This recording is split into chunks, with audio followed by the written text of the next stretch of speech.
event will be recorded. So yes, I just want to make everyone aware that today's event is recorded. So we'll get into today's event.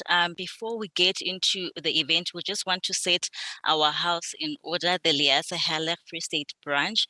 And I would just want to welcome everyone, of course, that has logged in and take out their time to join us into today's event. And I just want to go into the apologies. So far, we did receive an apology from Hezma van Donder, who's currently on leave. So she's not able to join us today.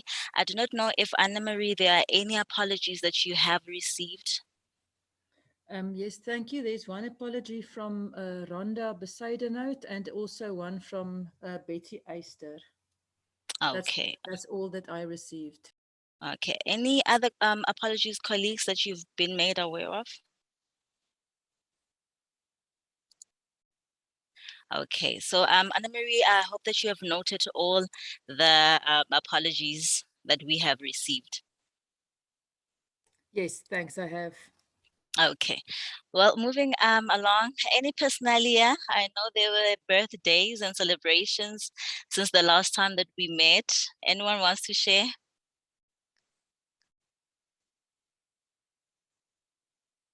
Okay, any personalias?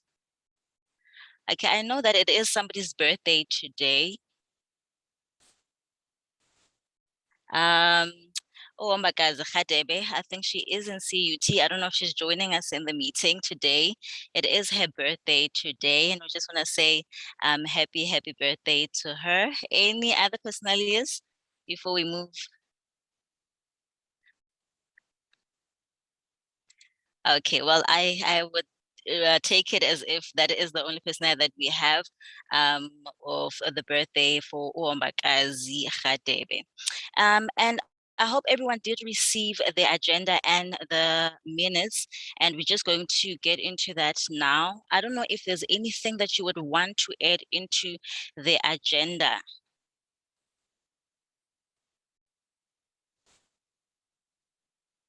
Okay, I'm just going to share it.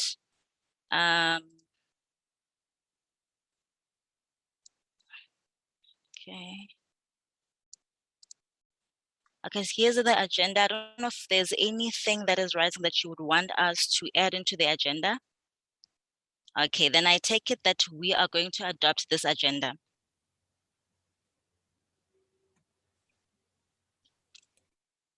Okay, are we adopting the agenda? Yeah, I don't see anybody else saying anything.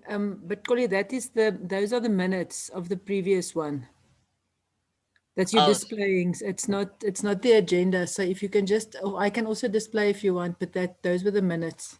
okay. Can you just share the agenda? Yes. Okay.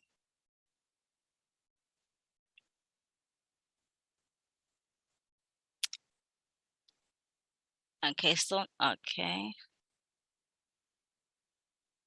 Sorry, that was also from my side the wrong one. Let me just share the correct. Okay.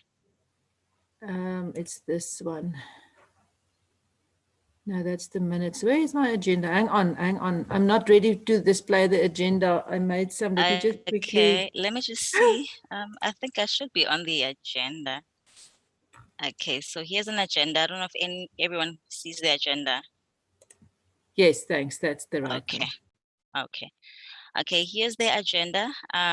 Yeah, I don't know if there's anything that you want us to add into the agenda before we move to the minutes. Okay, well, I'll take it as if that we are adopting this agenda.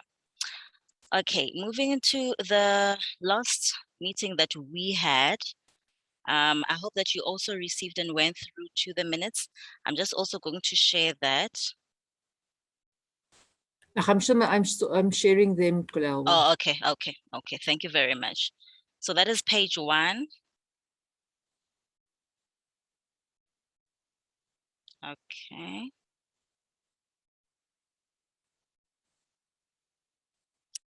Page 2.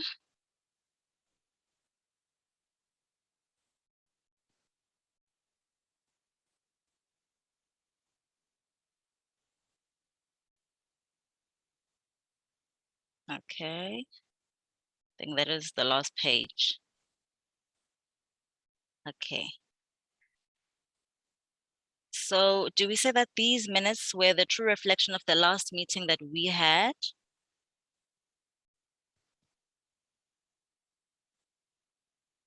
Okay, can I please have somebody who is saying that we can adopt these minutes from the last meeting that we had? Polly, I see that Mr. Rian Leroux is proposing an adoption. Okay, okay. Seconder, please. Can we please have the seconder? Thanks, Kehu. We've got Kehu as a seconder. Okay, thank you very much. Okay, under the personality, I'm also aware that today is Miss Novia Velman's birthday, and we also want to say happy birthday to her. So yeah, happy birthday to her. And moving along with our agenda, okay, we are adopting. So there is no matters arising, and under the membership, I just want to give a feedback of where we are currently standing with our branch or our interest group. So currently the members, out of 65 members of the LIASA in the Free State, 34 of those are the HELIG members, and 6 have made it the second interest group. So I just want to say thank you very much for continuing to renew your membership, and we also just want to encourage those that haven't renewed their membership to continue renewing their membership, and also those that are new, encouraging them to join the HELIG interest group and also just participate, because we do believe that the more the merrier, the more we have, the more we can take our interest group higher. And also we have 2 transfers who joined our branch. Mr. Lasha Naika, who joined the UFS. We just wanted to say welcome to you, sir. And also Miss Ntabise Nkotokwane, who also joined our Free State branch, and she is also the HELIG on the HELIG interest group. So I just want to say welcome to our branch, and hopefully all the knowledge that you have, you will really make it come with it, so we can grow our interest group in the Free State. And yes, so now I'm going to be handing over to Anna Marie, who is going to take over from this point, and just presenting what we are about today and the events that we are all about today. Thank you very much. Anna Marie, you can take over. Thanks so much. Thanks so much, Golly. Okay, so as you saw in the invitation, today is a discussion on the role of libraries in either the transformation or the decolonization of libraries. To a greater degree, tertiary or higher education libraries, but not necessarily. It can be any library. So just to get you thinking about the topic, some questions I can throw out there, like should a library, an academic library, play an active part in decolonization and or social transformation, or should it stick to its mandate of supporting the endeavors of the greater institution to which it belongs? And if you think that it should play an active part, do you have any ideas or suggestions of how this can be done? And then would such an active role be limited to the library collection only, or can other activities contribute, such as hosting events like these, for example? So to lead us in our thoughts about this, I'm happy to introduce Professor Johan Rousseau. He's the head of the Department of Philosophy at the University of the Free State. His inaugural lecture in 2019 was titled "The Soul of the Academy." He regards philosophy as the mother discipline of all other disciplines, and that all contemporary disciplines form part of a bigger coherent entity. The department focuses on research on African philosophy, critical theory, post-colonial thinking, and tradition and modernity. Prof. Rousseau started his formal training in philosophy at the age of 12 already, so I think he was a deep thinker, probably from when he emerged from his mother's womb. And in 1991, he obtained a BA degree in philosophy and psychology at the University of Pretoria with distinction. He obtained his MA degree, a critical study of apartheid, on the basis of Foucault's thinking at UNISA in 1998. Then he obtained his DEA in philosophy at the University of Lyon in 2002, and in 2013 his PhD at the Monash University in Melbourne. In 2016, he won a prize from the South African Academy for Science and Culture for one of the best Afrikaans humanity articles published in 2015. He's published at least 16 articles and book reviews, and he's the author of 2 works of fiction, and he's also translated 2 French texts into Afrikaans, both of which were published by Protea. I'm not even going to try to say their French names.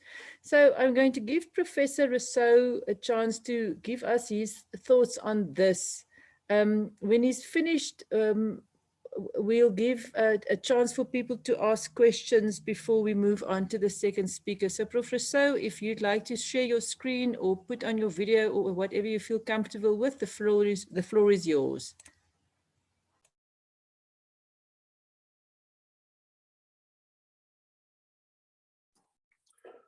Thank you very much, Anna-Marie, and your association for inviting me to speak to you today.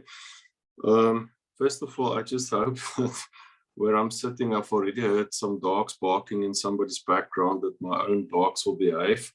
But yeah, I'm working from home like everybody else at the moment, so I'm going to do my best in these circumstances.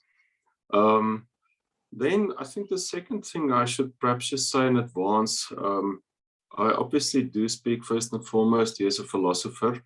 And it is very important for me that what we as philosophers do should also have practical implications, and that it's not just something up in the air, but that's easier said than done. So what I thought is, I worked with the questions that Anna-Marie also just explained, and I'm going to make some remarks on those questions, but you will undoubtedly hear that, as is typical of a philosopher, I'm going to be probably more comfortable in speaking about the theoretical underpinnings of these questions, and I'm going to make a few very basic suggestions on practical implications of what I have to say.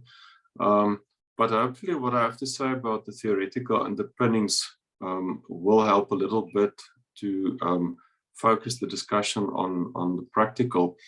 And then another preliminary remark is, I do understand that HELIG most certainly does not only focus on academic libraries, but you will also understand that even though I was a great fan of my local library from very early on in my life, I was fortunate. My mother was a great reader, and she took me from very early on a very regular basis to visit the library and take out books and so on. So I've been very fortunate that I grew up as someone in the library environment, in print culture. But I'm definitely also what people today call a digital migrant. So that's to say, I did not grow up in a digital environment, although it started becoming part of our lives when I was sort of in the mid-80s in secondary or high school. So I tried to focus my work on bringing these two cultures together, because I don't think we can choose either the one or the other. But the fact of the matter is that what I have to say this morning is also to a large extent focused on my own experience with the library at UFS, or that of students that I work with. I should say also that in the philosophy department, we try, and these days we also have classics with us, we try very hard to encourage our students to use the library, to learn things like referencing, look for sources. So we've strived over the past 9-10 years for an active and friendly relationship with our colleagues in the library. And so some of these reflections also are based on observations that I've made. Now, let me start with that first question: should an academic library play an active part in decolonization and or social transformation, or should it stick to its mandate of supporting the endeavors of the greater institution to which it belongs? Now, for me, it seems fairly obvious that you cannot today hide behind a mandate, so to speak, and say, look, I don't want to get my hands dirty. I just want to carry out the mandate that the institution has given me as library, and I'd rather not think too much about decolonization and social transformation. But I think to state something very obvious, we all became very aware of the extent to which issues like decolonization and social transformation have a very deep effect on all universities in South Africa today, especially public universities such as the UFS also is, and that to a large extent, I would say that at least since the Roads Must Fall and Fees Must Fall movement in 2015-16, a term like decolonization was put very firmly on the agenda, which I personally am very glad for, but I do have some reservations about the ways it has been done, which I'll explain in a moment. Now, I want to focus a little bit on the issue of colonialism, because I think that is the the key concept that we should start with in these reflections. And one of the reasons why I'm very glad that the word decolonization became so prominent is that I myself have been arguing in stuff that I wrote since the early 2000s that South Africa is in essence still a colonial society. Maybe it's more correct to say that we have something like an enduring colonial nature in our society. So the reason why I say that primarily is because I think that the South African state and economy, as we know it today, to a large extent came into existence after two momentous events in South African history. The first of those was the discovery of gold and diamonds in the 1860s and 1870s in what today we would call Gauteng and around Kimberley and so on. And why that was very important is, of course, that really set in motion the process of the industrialization of South Africa. Led to the import of massive amounts of capital into this country that were not there before. But it should be said that from the word go, much of the foreign investment into this country was for extractive purposes. It was investment that came about because these investors were interested in seeing these minerals extracted and exported outside South Africa, which is why we forever had a challenge with the refinement of our materials and that sort of thing.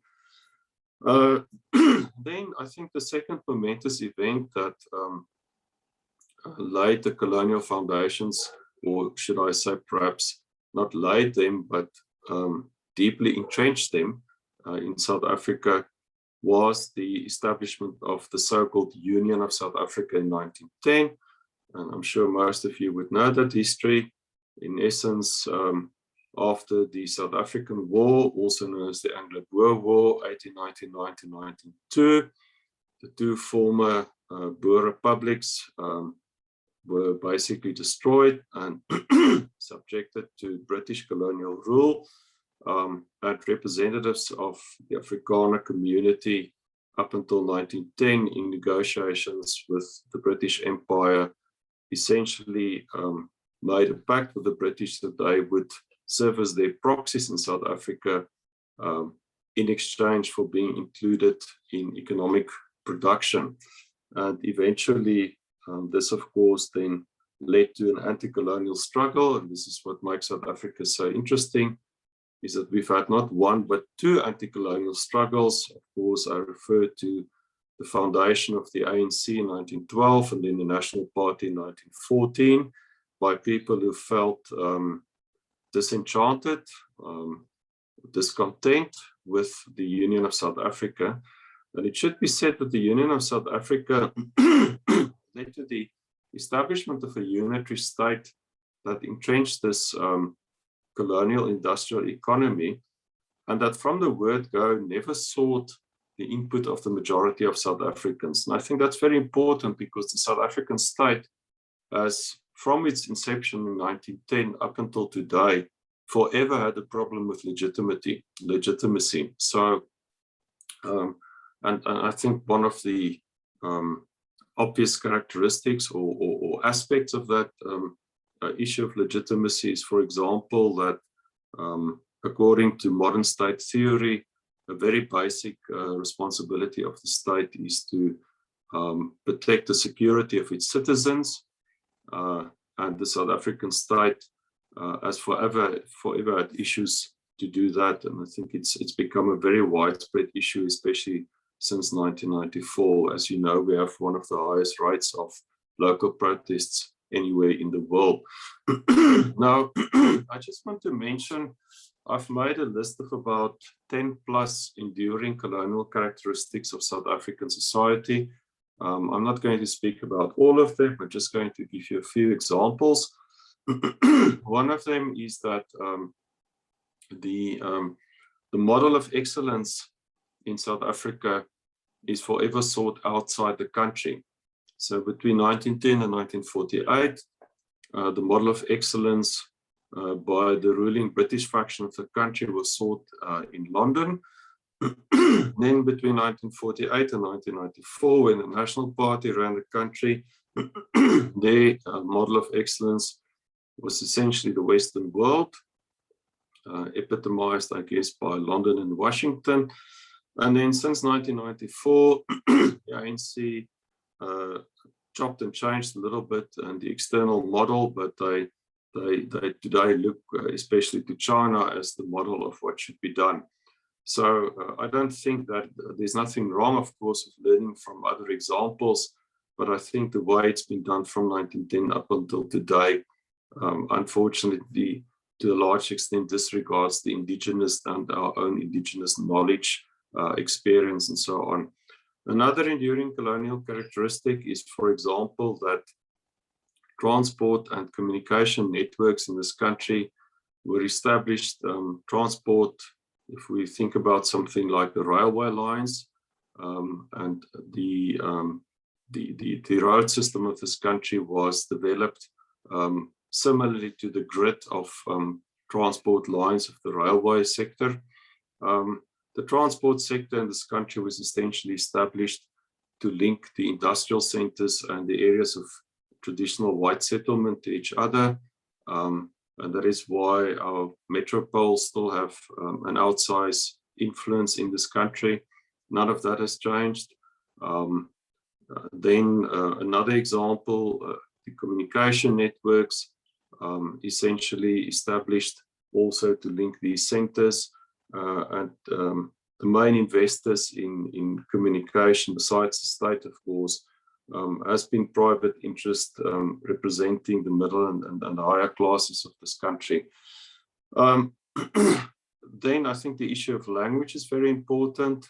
In each of these three areas that I briefly mentioned, one South African language was typically advantaged at the expense of the others. So that went roughly from English up until 1948, then it was Afrikaans up until 94, and then again English since 1994. And we just seem to not get it right to balance these languages in a creative way, and that we don't use the one at the expense of the others. And I'll return to this issue in my practical suggestions. So those are just a few of the examples of what I think our enduring colonial structure looks like. I should also say that what we've also seen is whenever the state in this country and the current regime is severely challenged, they resort to divide and rule, which is, of course, a classical colonial strategy to suppress resistance. In my view, that was done, for example, between 1948 and 94 by the National Party, misusing ethnicity as a means of dividing us. I think in post-94, typically race has been used as a way to divide us. Survey after survey tells us that whereby we're certainly not done with race and the ghost of race from our past.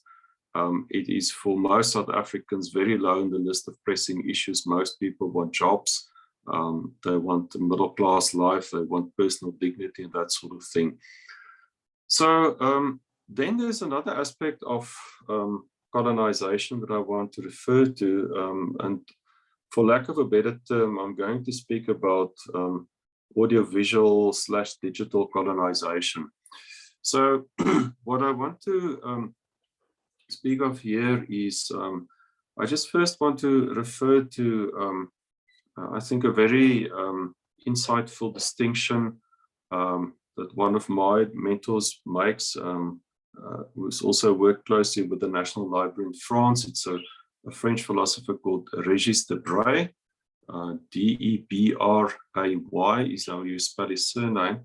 And Régis Debray distinguishes between 3 spheres of cultural transmission. And I think it's very relevant for us in South Africa because libraries are confronted on a daily basis with these 3 spheres of cultural transmission, and they are all very, very present in our society.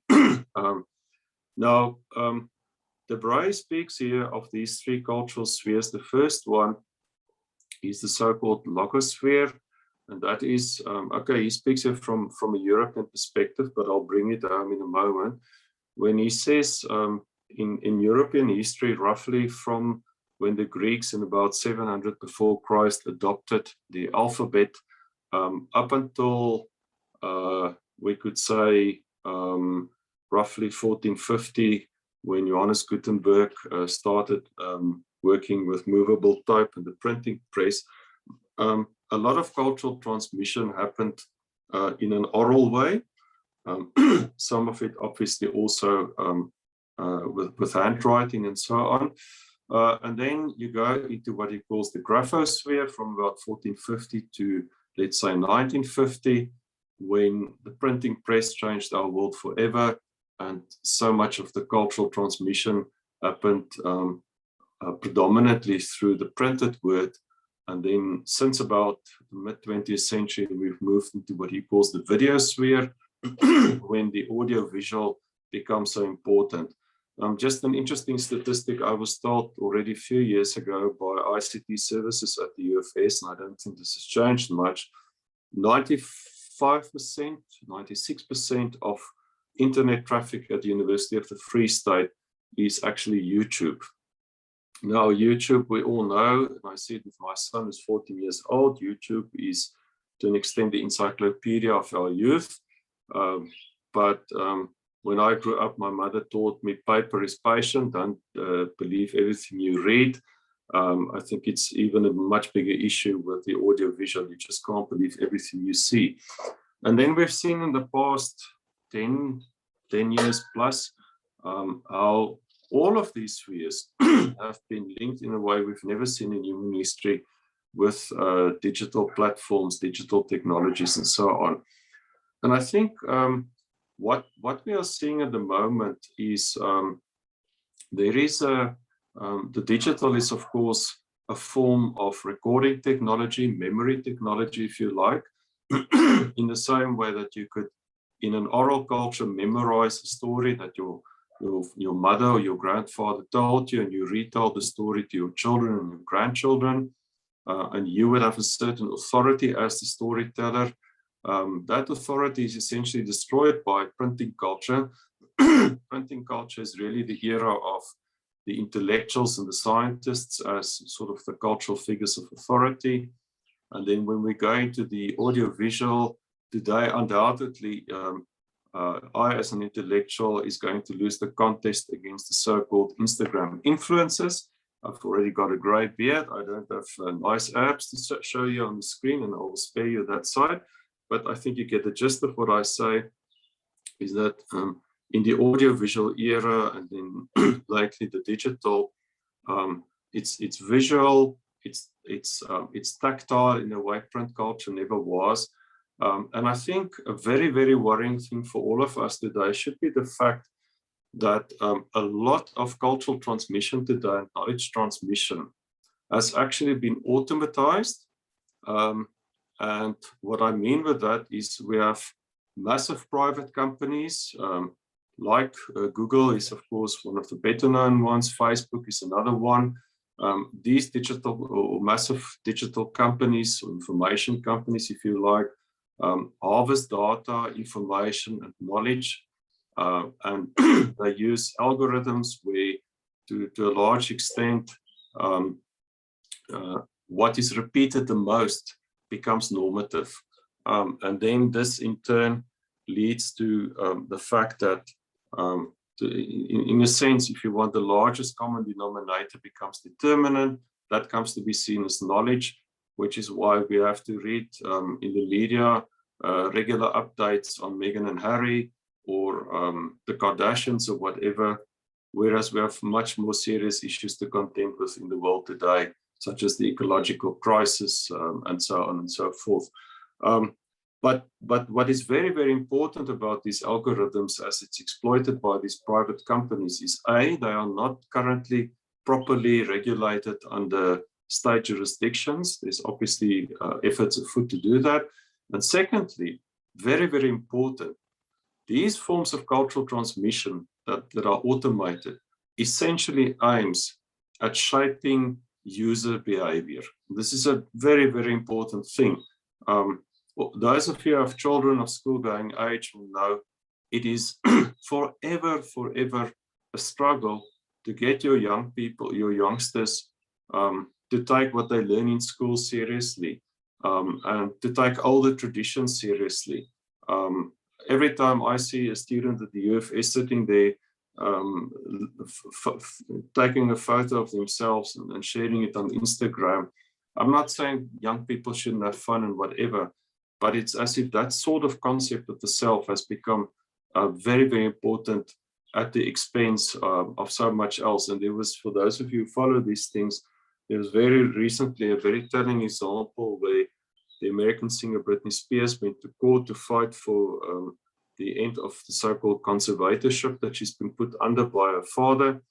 And then the very next day, after a tearful testimony in court, in another tearful testimony to her Instagram followers, she confessed that she had created a false image of how well she supposedly was in her private life all these years, whereas that was not the fact. So there's a very serious disjunction between what happens in our actual lives and our projected screen lives. And these things are deeply manipulated by these knowledge companies.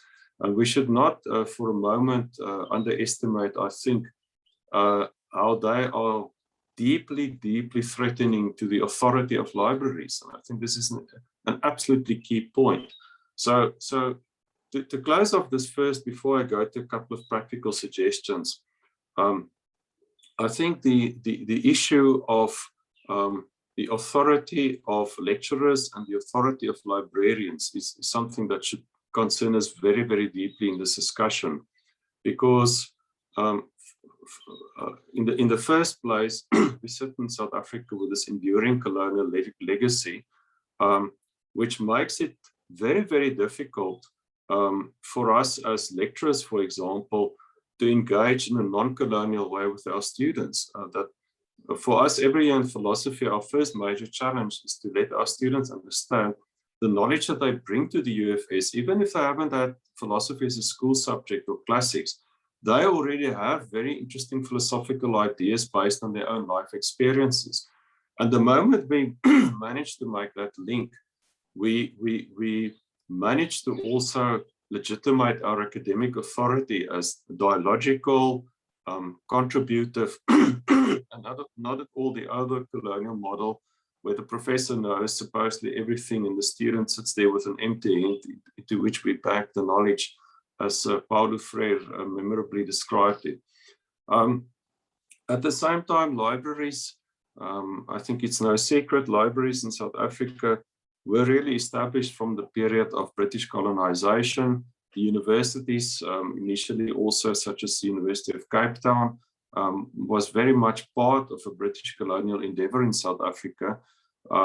And I think many of these things came to the fore in the Feast Must Fall. It was striking for me that that movement started at the traditional English colonially tied universities in this country. So I think it is for us today, when we speak about the way that the digital is actually currently colonizing us, and I'm not arguing this is because of the type of technology or the type of memory, but because of the way it is exploited by major private companies in a sort of absence of states around the world and citizens. And what this then done is, it does, I think, in the end, is it makes our students often turn to Google or YouTube rather than to the lecturer or to the library. Now, this does not mean that we should censor Google or YouTube, but I think it means a couple of guidelines and practical steps we can take. And this is going to bring me to a number of practical suggestions I want to make. So I think the lodestar or the guideline that should guide both lecturers and librarians, and in a sense we are all, I think you could call us knowledge workers and also knowledge conservationists and transmitters, is that we, I think, want to teach students specifically and library users in a broader sense that there are different types of filters of knowledge. And libraries typically take a longer term view of knowledge. I always like to say, for me personally, it makes sense to say the distinction between information and knowledge is that knowledge is information that has stood the test of time. In arguably 10 years from now, nobody will be speaking about the Kardashians except maybe as a case study of what went wrong with contemporary human culture. But many people will still be speaking of the history of apartheid, for example, which is a much more important event with a very long aftermath, as we all know. So libraries and lecturers typically work with longer views of knowledge. And I think it's imperative upon us to teach our students and our users the difference between knowledge and information, and that there is something like filters or canons of knowledge, C-A-N-O-N, and a canon, I think, is something that's always open to interpretation. It always changes, but you cannot completely disregard a canon, because what will you then use to actually filter the information that we have today and decide what becomes knowledge and what should be discarded? We all know there's a lot of information, for example, on the internet, which is not only useless, but actually contaminates human minds as well.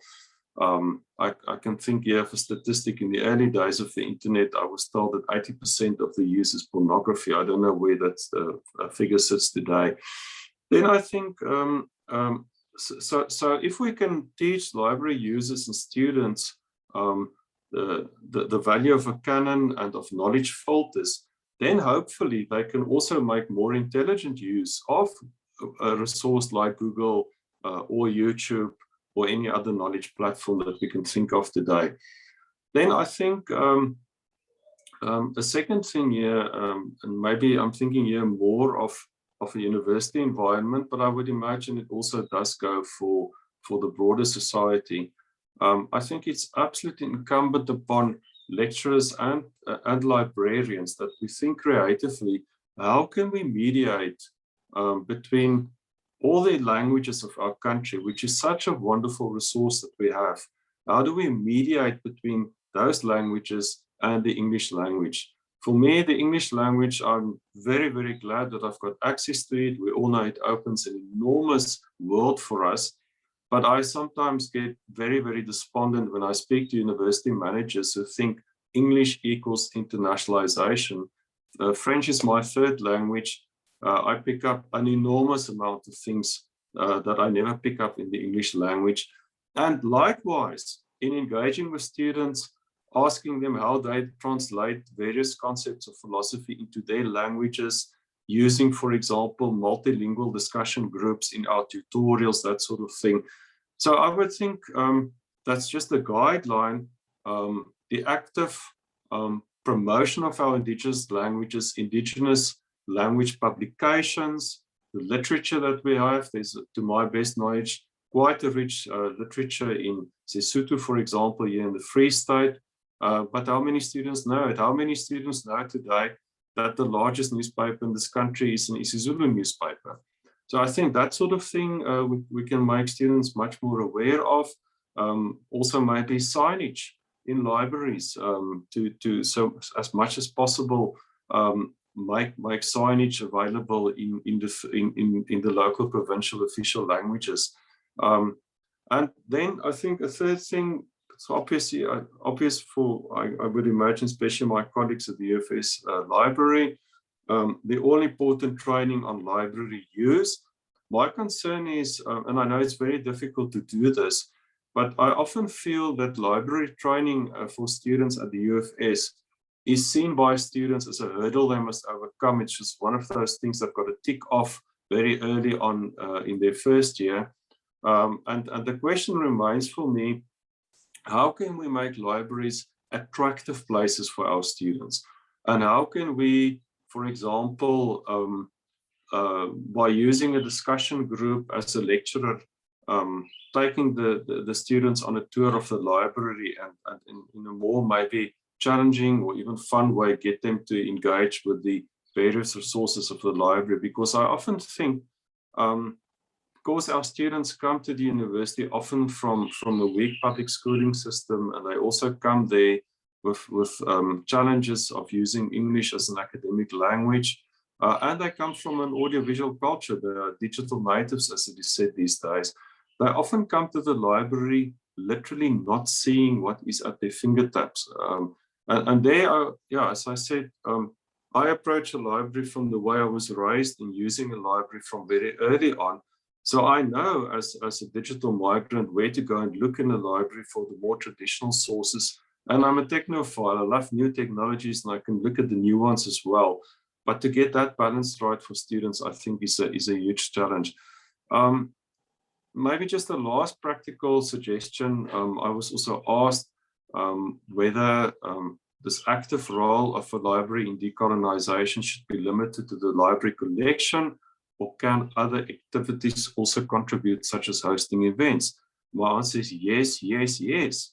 I think that, for example, just one example I want to use, I became friends in the late 90s with a librarian in Aix-en-Provence in France, who up until last year had been running a literary festival for a good 40 years. And every year she invited authors from different countries all over the world. Obviously that costs money, but you know, if I think of the UFS library, it's a wonderful place to host book launches, and I know that you do it.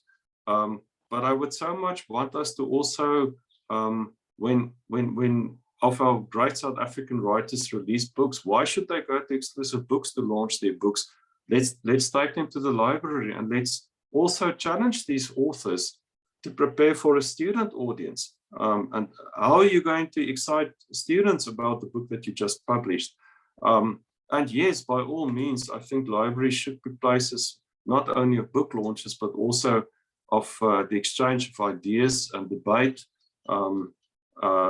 I would think I've noticed over the past 12 to 18 months, as we all have, I guess, that there's so much more online seminars. And in my view, the one good thing that it has done, as we are experiencing hopefully this morning, is it's so much easier in a sense to fit this into your schedule. You just tune in, you can follow these discussions. The type of platform that we work with arguably makes it easier for all of us in principle to ask questions, make comments, than maybe in an intimidating auditorium. But I would I would really encourage my colleagues at the UFS library at other libraries present in this discussion to think in life after COVID, hopefully when we've all been vaccinated and put the anti-vaxxers to rest, how can we organize more of these discussions at the library itself? Why must discussions at the UFS always happen in the Equitas auditorium or the Albert Wessels auditorium or wherever? Why can we not take more of them to the library? And I must say, in that sense, I'm very excited. During my last very rare library visits due to COVID, what I could observe on structural physical changes made to the library, which seems to me will be able to accommodate more of these events in future. Anna-Marie, I've probably spoken too long. I think it's about half an hour, but I will stop here now. I'm sorry if I packed in too much and went too fast, but this topic greatly excites me and I can't help myself in this regard. So over to you. Prof.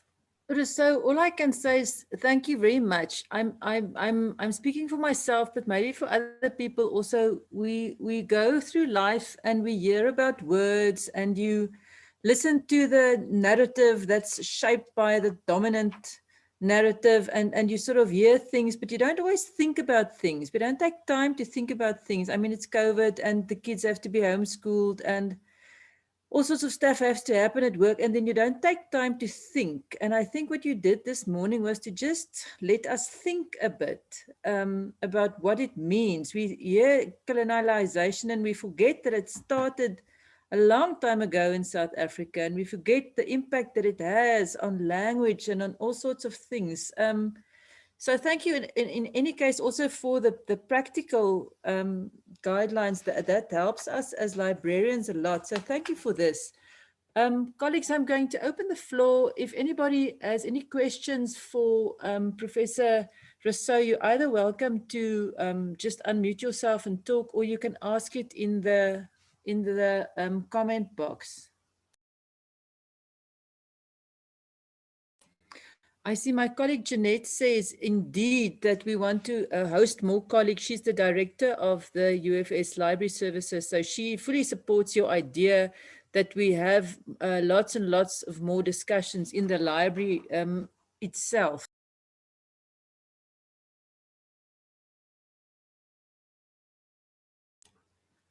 No questions for nobody putting their hands up, nobody unmuting, nobody wants to ask something or say something to the prof? Maybe because I have another meeting right now, maybe to just break the ice. It is so good that you have a perspective, you know, because sometimes we think as librarians, and then one colleague of ours, Mr. Lashad Maker, was saying, think as a client, not as a librarian. The minute you think as a librarian, you think about yourself. But now you must put yourself in the shoes of the user. The minute you put yourself in the shoes of the users, then you will be more empathetic towards their information needs. So this discussion really has, you know, enlightened us in line with what we want to do, to be visible, to be accessible, and make sure that, you know, we excel in servicing our users. So this is a great platform for us, and we appreciate the presentation that Professor Rousseau has just has given to us, especially from the University of the Free State side. Really, I think this discussion, like I've indicated, that definitely we will have team meetings just to unpack and unwind, and you know, just to make sure that, you know, all of us are on the same page. We speak the same language. You know, we build on this relationship, because the relationships are important. So from my side, thank you so much. Thank you for your kind words, Jeanette. Maybe I can just share a little anecdote with you. I had a discussion a while ago with a friend of mine's wife that's very involved with the empowerment of women that come from difficult backgrounds. She told me about neurological research which shows that if you, as a child from early childhood, have small experiences of success, for example, let's say when you learn to ride a bicycle or even just learn to walk, and your mother or your father applauds you, encourages you, that actually has a significant effect on the neural paths in your brain. And one success builds on the other one, so that students who come to let's say the UFS from a background of a stable, happy family where mom and dad were both present, typically arrive here with an expectation of success. But then the research also shows if you have not had such an environment growing in where you've got essentially parents, elders, family members, teachers encouraging you, your brain literally comes to expect failure. So I think, and I've seen with our first years, I will always in the third or fourth week ask them, who of you have had anxiety coming here or stress or whatever? And typically a third to half of the class will be brave enough to admit it. So I think that sort of what you say, Janet, is so important, that the empathy with the user or the student, and to realize so many of these young people in front of us, they try to portray something of bravery and courage, but they're actually very scared and insecure, especially the first years. And in a very non-confrontational, gentle, humorous way to make them feel at home. I think that's really the key thing here, that they feel this is also my library, also my university. I belong here, and you know, we always say to our students, we're on your side. We want you to succeed. And I think it's pretty much the same message that you as librarians also give, and in that way we change these young people's lives. Thanks, Prof. Sihle, I see your hand is up. You're welcome to ask your question or make a comment. Thank you, Anna Marie, and good morning, everyone. I just have a question and maybe a comment, but let me rather start with the comment. I think for me, decolonization, it's not necessarily only the issue of languages or the type of information resources that we are collecting. It's also about the way we do things, the way we try to get these institutions to filter into society as a whole, you know, the way we try and introduce the indigenous knowledge that's still in existence in various societies around South Africa, around the universities of the Free State. So it is important that we think about how we do that. We don't only see decolonization as a process of changing language or as a way of collecting certain types of material, but as a holistic integration of a society.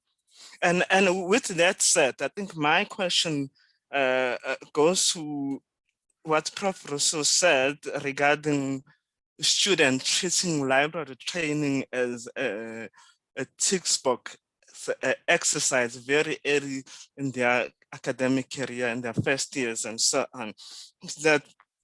So my question is, for him, from an academic perspective, how does he think the library can collaborate with academic department to ensure that library training is properly implemented and it's made a culture for students to understand that it's not just something that you do in your first day and you're done with it, but for them to understand that the skills that you get for researching from the library are a lifelong learning exercise. Thank you, Chair. Yeah. Sihle, thank you very much for your question and your remarks. I first want to stress, I cannot agree stronger with you on the point that you make about the importance of the indigenous. As they lie in our oral histories, as they lie in our practices in this country for subsistence, as they lie in medical treatment and all of those things. And I think also there, you know, I'm sure most of you, like myself, were deeply disturbed by the events at the fire of the UCT library. But I was so glad when I heard that the famous Bleek and Lloyd collection actually survived. And that's essentially this it was two researchers who sat down with members of the San culture and recorded their language and their stories and so on. And this collection has been incredibly important to help us understand indigenous history in South Africa. And that sort of thing, I think, is vital, in a sense, giving the indigenous its due thinking. It's like Ngugi what Yongo said so beautifully, the world begins at home. We need to think from this place outwards. Otherwise, we will never be able to meet what is outside on our terms. So that's, but Sihle, to get to your question, look, I think, let me make two remarks here, because I think what you're raising, what you're asking is absolutely vital, especially, well, at least from my department. I think, unfortunately, because of the incredible increase in student numbers we've seen over the last couple of years, there are certainly departments that have been forced into assessment practices such as, let's say, multiple questions and so on, simply because they cannot cope otherwise. But I would suggest that the library takes a look at smaller departments in which the unlocking of knowledge sources is a vital component of the learning. That's just a fancy way of saying, for example, in our department, assignment writing is very, very important for us.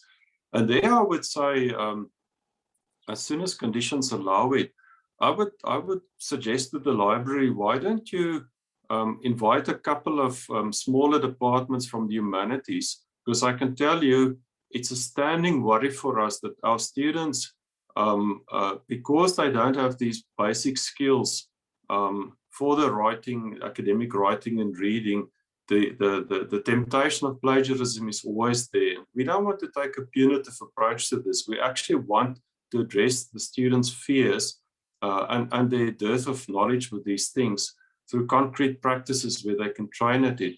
So I would say, you know, let's put together a couple of smaller departments of humanities just for a pilot.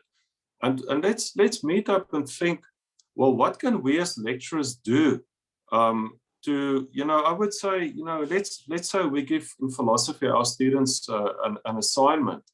And then one afternoon, one of our lecturers and a librarian takes the students in a couple of groups to specific places in the collection, show them, look, here's this source, and this is how the catalog works. And if you manage to figure this thing out, then that part of the assignment will become easier to you. So I'm thinking here of a, you know, physically meeting and showing the students what they have, but with a lecturer present and with the assignment in hand. And I know that, for example, my colleagues in political studies, what they do actually is with their first years, they don't even tell students, go and look for a variety of sources. They say, look, just use these five books, for example.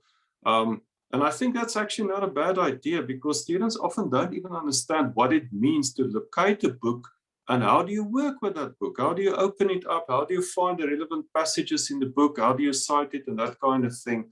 So I would imagine that sort of very physical, experimentational approach is something. But I think we need to, you know, have a meeting maybe in the second semester, throw around a few ideas. It will also challenge us as academics to think how we can help you with that. Thank you. Prof, I'm reading the comments and I'm seeing exactly what you said just now by my colleague Ntabi Singh, who says it always helps to have library training that's linked to specific assignments instead of just a generic training. Library training should be part of the tutorials. In other words, it's sort of like a show and tell. Have a specific group with a specific assignment with a specific lecturer and would work with them specific and not just in a generic way. So yes, Ntabi Singh agrees with you. I have a question here from Patrick. Patrick asks, what roles can the libraries play in assisting scholars on decolonization relating to indigenous knowledge management? I don't know if you want to respond to that.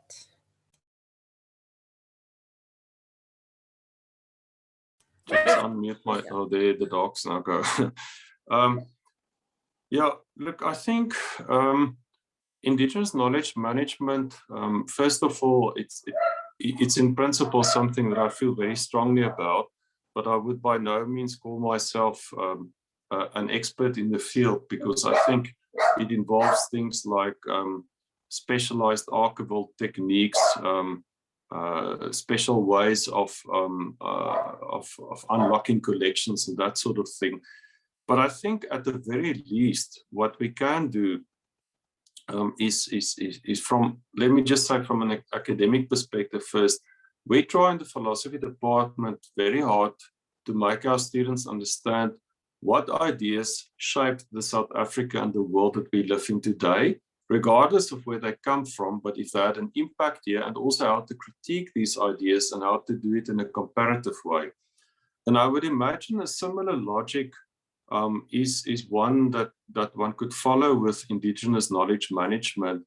And I think our big challenge there is that so often, and maybe I'm wrong if I'm going to say this now, but my observation is so often when students sit in our classes, in my class at least, and speak about the indigenous, it becomes a militant slogan. But the sentiment is the correct one, but we need to guide that and engage that sentiment in a dialogical way with our students, where they will understand also that to manage indigenous knowledge is hard grafting. You need to have strategies in place where this knowledge can still be recorded. Who does the interviews? Who goes to see the elders? And how do we, for example, digitize those indigenous collections? I'm thinking here, for example, what can a library do to use audiovisual technology to show students how traditional medicines are cultivated and harvested, how those medicines are mixed, how they are applied, that sort of thing. Because there's, frankly speaking, if you just speak about indigenous medicine, we all know modern Western medical institutions such as we have in our country. Obviously, they're very powerful and very, very advanced in many regards, but they're also very often deeply alienating, which is not the case with indigenous medicine practices. And how do we get these two to speak to each other? But Patrick, I don't know if I'm really answering your question. I can only offer guidelines, but I don't want to try to do more than what I'm specialized in at risk of fumbling it. Thanks, Prof. I'm going to take this. There's another question from Patrick. Oh, and then my colleague Molatori also asked something. So I think it's two more questions. Then we have to give our colleague, Mr. Molepo, also a chance. So let me ask Patrick's second question. He says, how do libraries help in decolonization and transformation when our local languages are not used in training the students? He says in the Netherlands, in France, UK, Spain, Italy, the USA, the mother tongue are used in training, and that, how will that affect if we would to train students at the university in their mother tongues?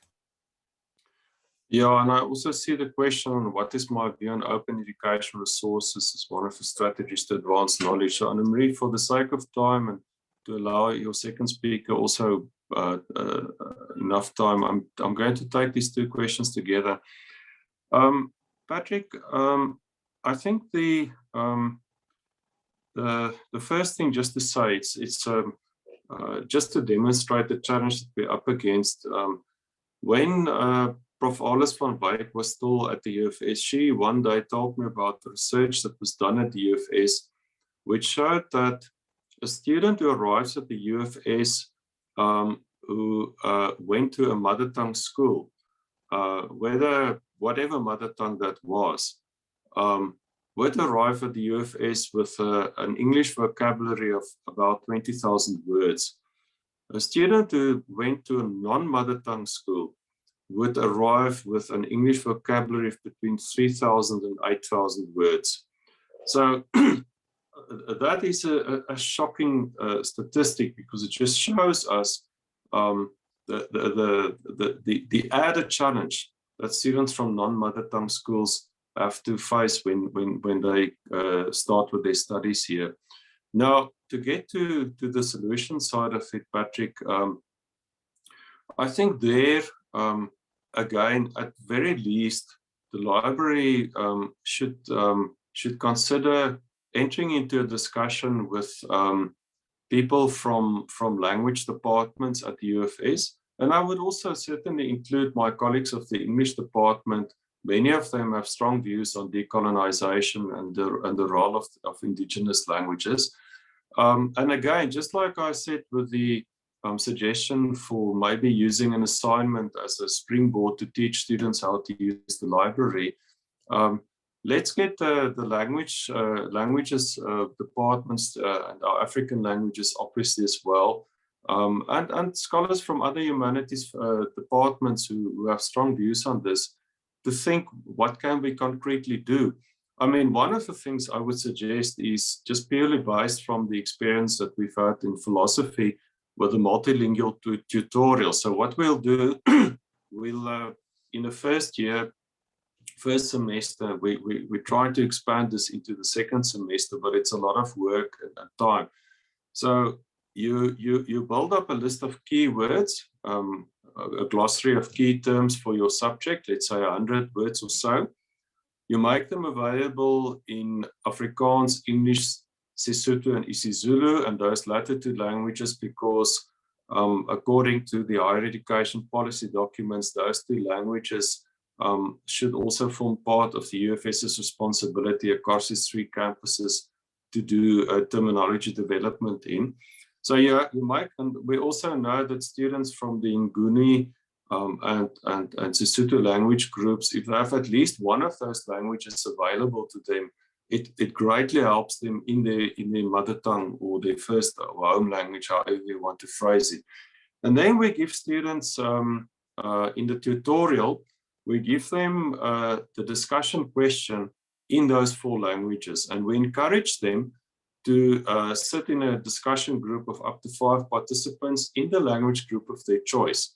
Because not all students who have, let's say, isiZulu as a first language are comfortable because maybe they went to an English language school. So we don't want to make it an artificial forced kind of thing. But many students do choose then to discuss these questions in their first language, which does 2 things. First of all, it gives them much more confidence to participate in the discussions. And secondly, this is what's called translanguaging. It helps them to better understand the key terms in English as the academic language, and to do that translation and knowledge cementing to an extent. So I would imagine that also in the library training, why don't we think of using the tutorial model and say to the students, listen guys, here's a question, for example, what do you understand under the word catalog and how can it help you? And we translate that question into these languages, let the students discuss it in smaller groups and let them report back. So make it a more, in a sense, participative experience. I would imagine that would be one way of looking at this, but I think we can pursue this, as I say, in a more specific discussion meeting between departments and library. To get to the open source, I'm very, very strongly in favor of it. In fact, I don't mind you quoting me on this. I think that the way the academic publishers have emerged over the last 50 years, especially since the Second World War, to my best knowledge, it started mostly in Britain and later the US. These academic publishing companies, I think, are running basically a racket, because they would not have anything to publish if it wasn't for academics toiling away and publishing in these journals without any financial compensation most of the time. Second, we know that universities must pay often massive amounts of taxpayers' money for the so-called page fees.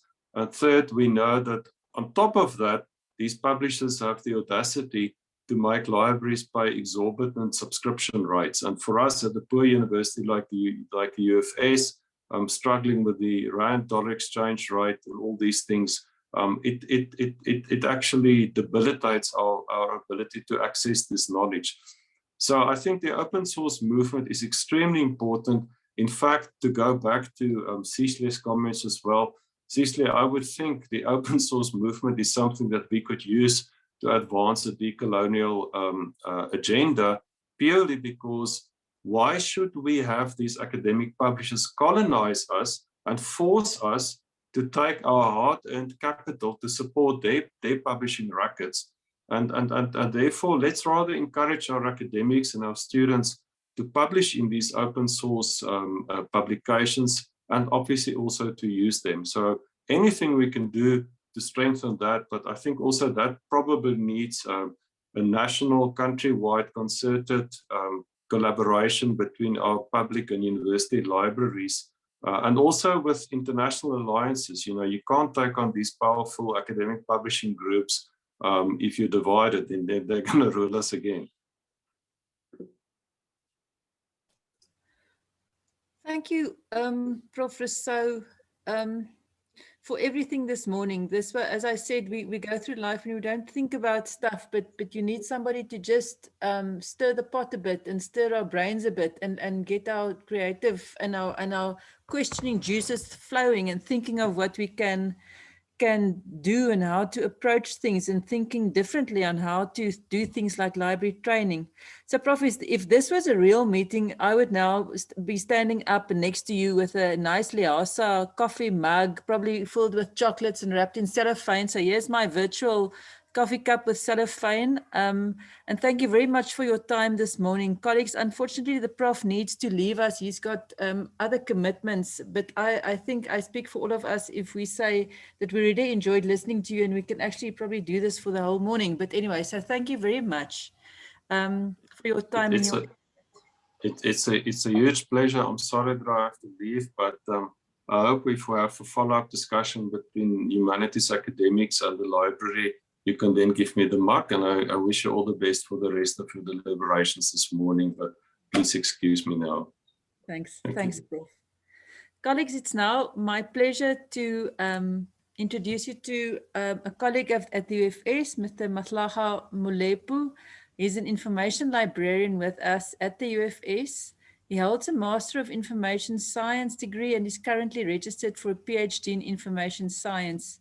His research interests are knowledge systems, libraries, open education, e-learning, open educational resources, African musicology, and artificial intelligence. He has conducted research on topics covering records management, knowledge systems, academic libraries, and national reading initiatives. He has presented at local conferences and similar platforms, and these include the 26th Southern African Association for Institutional Research Conference in 2019 and the 2021 National Virtual Reading Summit.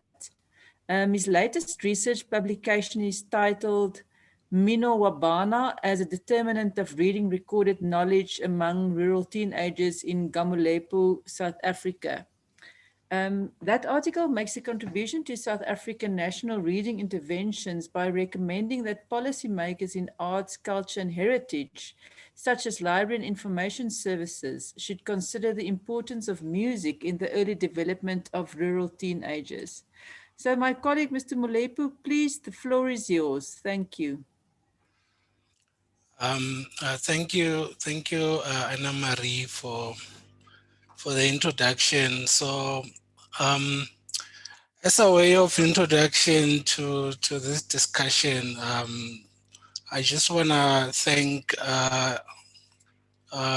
Walelwa and you, Anna Marie, and other colleagues for organizing this event. It's a great honor and privilege to be able to join the discussion on the role of libraries in transformation and decolonization.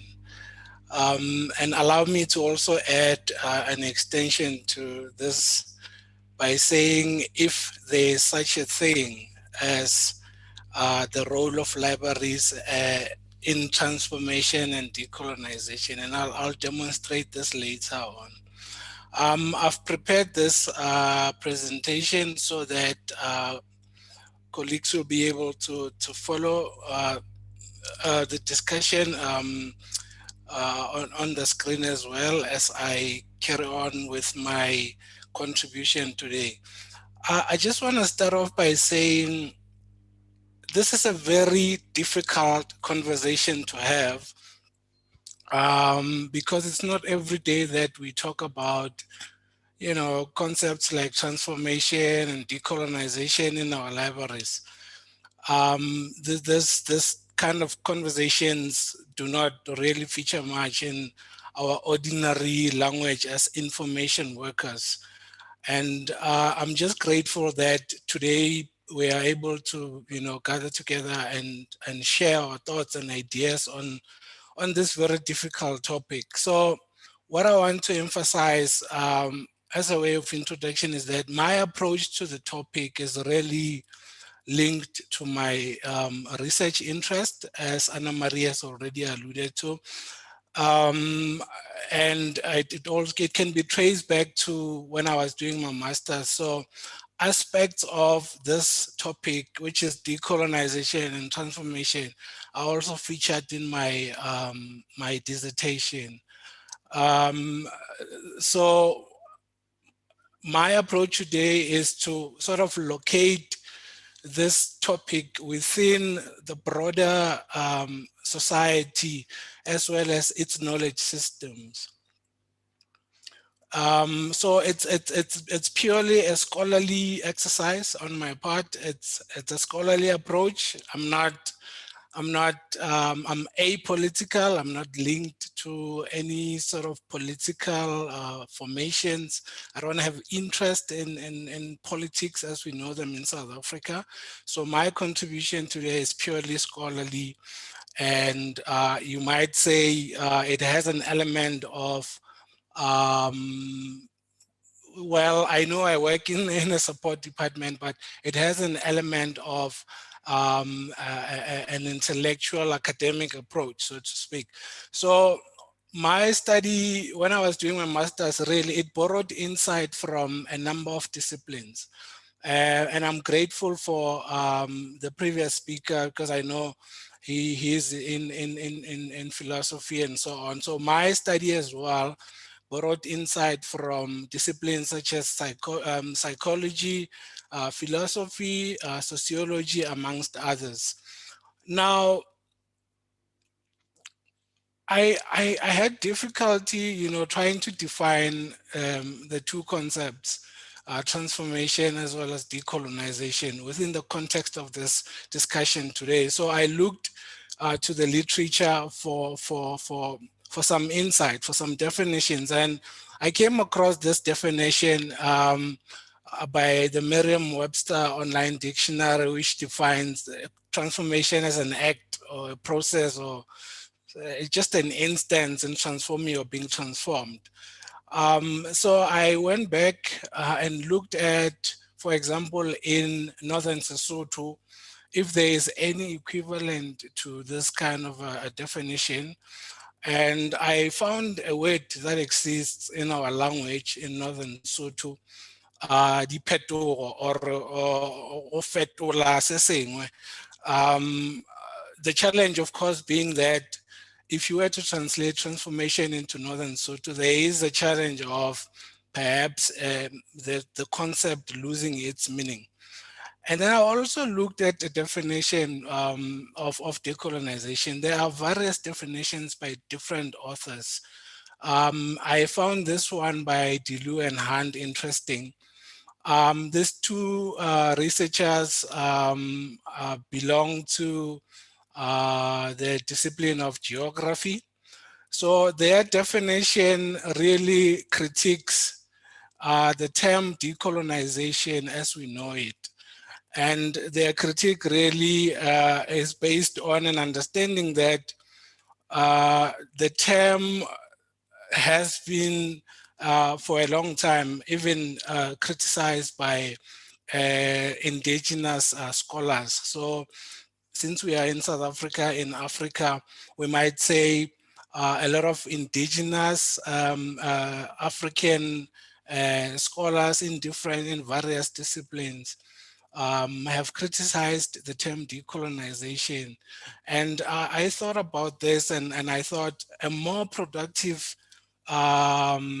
concept, I'm not sure if we should replace decolonization, but because decolonization is such an ugly word, you know, it's it sounds horrible. It's yeah. So perhaps a more productive way of dealing with this topic, especially the concept of decolonization, would be to use the term Africanization, which I'll demonstrate later in the discussion, in the presentation. So I also thought about, after getting the invitation, I thought about the role that I play as an information worker. And while I was reading, I found a very interesting quotation by Chinua Achebe. It appeared in the New Statesman, which is a political and cultural magazine based in the UK, back in 1965. And in this quotation, Achebe is reflecting on his role as a writer in society, right? So, and how society sort of influences the way writers are portrayed, or the way people, you know, perceive writers. And Achebe, according to Achebe, he says that, you know, European education teaches writers that they actually belong to the fringe of society. So it teaches writers that you know, they belong on the fringes of society, and the image that you know, the writer is always trying to revolt against society. And as such, society tends to view the writer with a lot of suspicion and at times hostility.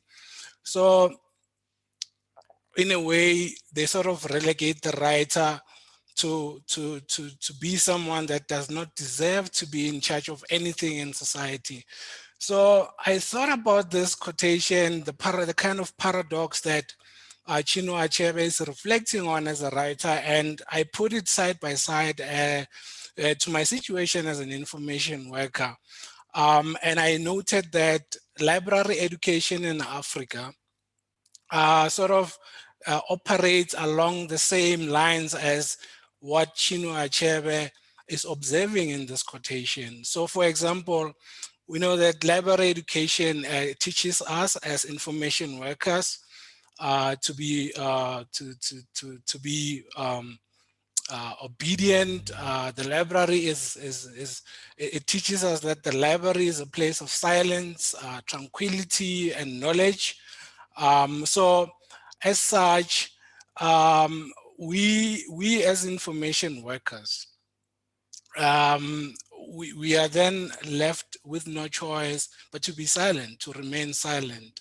And I'll sort of try to indicate later on in the discussion why I say we are also influenced to a great extent by the curriculum that currently exists on library and information education in Africa, or South Africa, just to be precise. So basically the purpose of my presentation today is sort of, I just want to contribute ideas on how libraries can embrace the role of transformation and decolonization, if there is such a thing, in light of, you know, changes that are taking place in higher education. So this is basically the overview of what's to come in the presentation. So I'm going to look at history, the history of libraries in South Africa, and perhaps we can even link that to the regional context. And then I'll also try and locate the problem, what I think is the problem.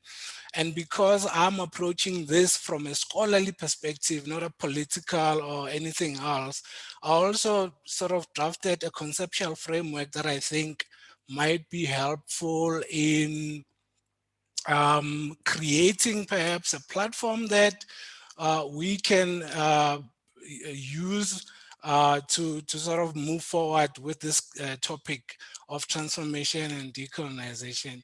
And then I'll also share, I've already shared the approach, of course, and then there will be a brief discussion on what I think or my suggestions going forward. And then the latter part will be questions and answers.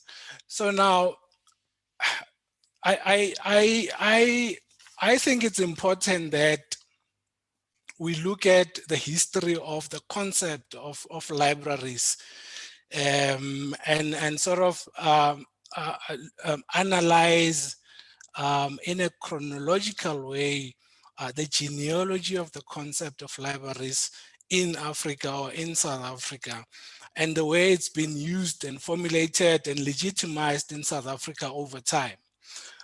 So while I was doing my preliminary literature review, I came across two sources. The first one being Law, 1996, and the other one being the Cape Town History Online, which is an online resource that's available from just searching the internet.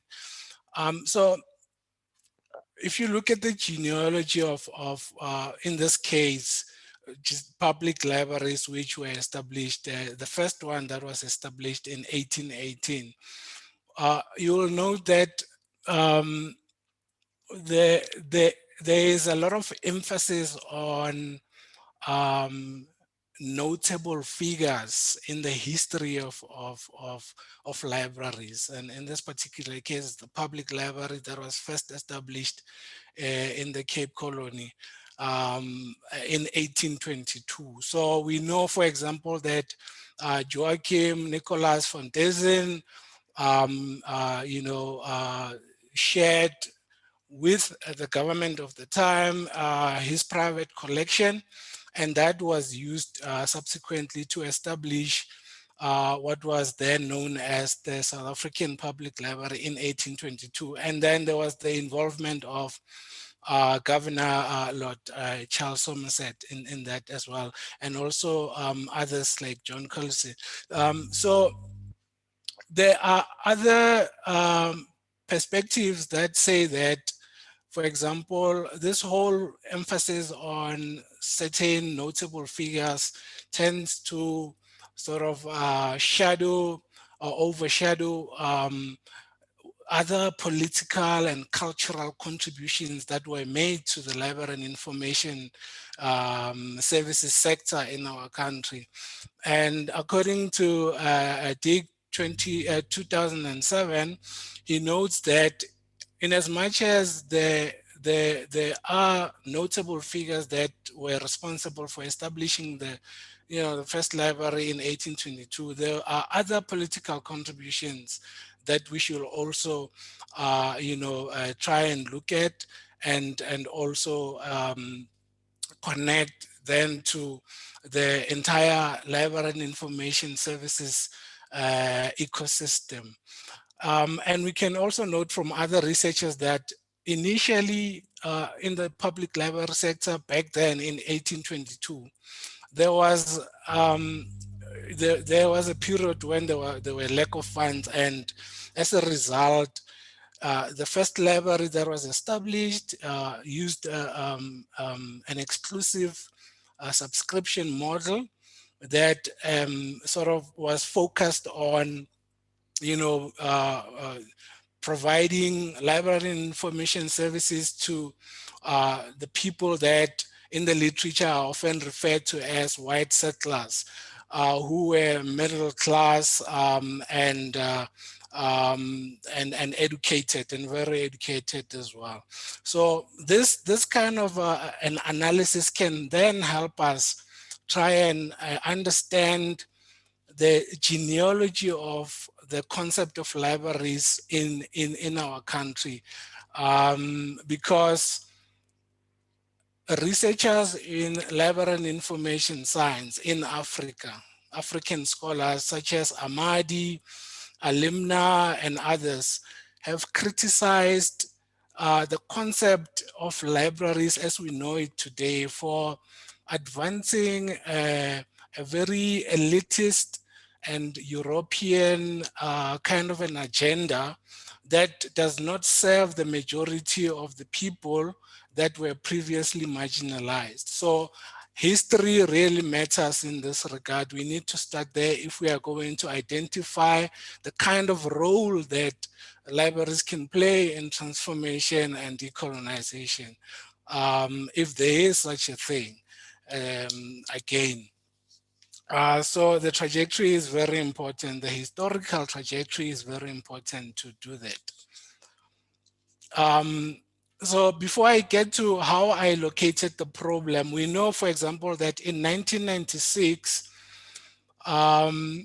the newly elected democratic government, which is led by the African National Congress, the Department of Arts and Culture then drafted a white paper on arts, culture, and heritage.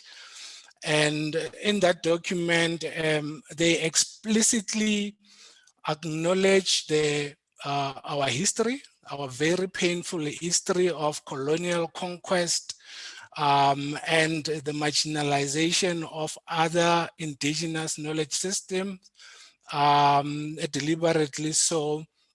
And they also emphasize the mission to sort of redress that legacy, that colonial legacy, by sort of advancing the idea of equality, social justice, and inclusion.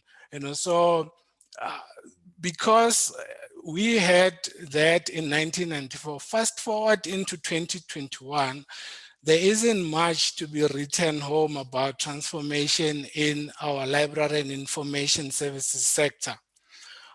Some progress has been made, such as gender equality and so on. However, in terms of transformation and sort of asking very difficult questions that relate to the epistemology of or the hidden assumptions that are sort of attached to the knowledge that we organize, store, and distribute to our users on a daily basis. We have not done much in that regard.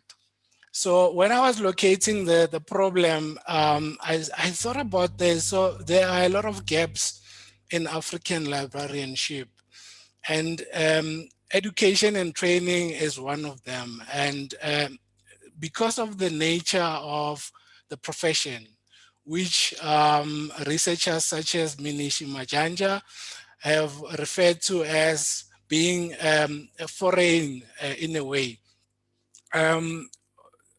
We are in a stalemate somehow in terms of the role that libraries can play in transformation and decolonization, if there is such a thing again. So, for example, Minishi Majanja in 2012, while she was giving a lecture at UNISA, she mentioned the fact that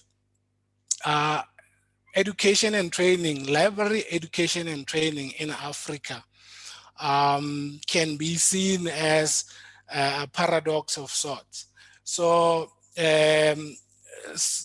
so there is that, and she used the idea of a changeling, what they're referring to as a changeling, which is a fairy creature that can be located in European folklore, I'm definitely sure that we can also locate it in African folklore. So this changeling, just briefly, is put in the place of a human being, So, and then it is thought that by putting it in the place of a human being, it's going to remain there. However, as time progresses, the realization is that the fairy child that has been brought to that location or into that state where it's referred now to as a human being, it has been long taken away. What remains is a fairy of sorts. So in a way, I must say that Africa as a continent has accepted that libraries are important, and we have embraced them as very important for our development and so on. Yet we need to also acknowledge that what has been brought to Africa is some sort of a changeling. So we might think that we have the real creature in a form of a human being that is with us and continues to be with us, to continue to advance the interest of the continent. But we might be surprised that it's just a fairy tale, So that is basically one of the challenges. So library education and training is a problem. And then secondly, there's also the global dominance of the Anglo-Saxon model of librarianship. And this has been identified by researchers across the world, such as Krolak. So in a way, we know, for example, that because of the history or the history of the concept of libraries in South Africa, and the fact that countries such as the United Kingdom, Netherlands, and others were part of the conquest, the colonial conquest that happened a long time ago. We are still sitting with the same Anglo-Saxon model of librarianship in Africa. And that simply implies that, the system of librarianship in the former colonies of our former colonial masters still very much mirrors the cultural, educational, social, and political aspirations of the colonizer, right? So researchers in library and information science in Africa have criticized this kind of a model that dominates currently our library and information services sector, including education and training. The other, I also sort of located the problem as well. Moving on to the next point, in society's knowledge system. So as I've said before, I have interest in my research interest. I have interest in knowledge systems and academic libraries and others and so on. There is a very important, or what I should refer to as a seminal publication in our discipline of information science by Professor HELIG, which was published in 1982. And the title of the publication is Society as Knowledge System and Implications for Libraries. I consider that publication very seminal because it sort of locates libraries within the broader context of society's knowledge system, which is something that is missing a lot in the literature that is currently available by researchers in library and information science. So for example, there's a lot of focus on the information society, information and communications technologies, and so on. And I found that the publication itself sort of gives us an idea of how libraries cannot be narrowly perceived as existing away from the broader society. So we need, whatever we do, we need to also link the concept or the existence of libraries within the broader context of society, and in this case being the knowledge system in society. So I'm not just saying the publication is seminal, I'm also one of the disciples of Professor HELIG, because I was his student, and my dissertation really looked at academic libraries. It sort of located academic libraries within society's knowledge system. And my study was a case study of Tshwane University of Technology libraries. But we also did a few other universities or university libraries in South Africa, those being UNISA, University of South Africa, the University of the Witwatersrand, Cape Peninsula, University of Technology, and so on. So in my study, which was done in 2018,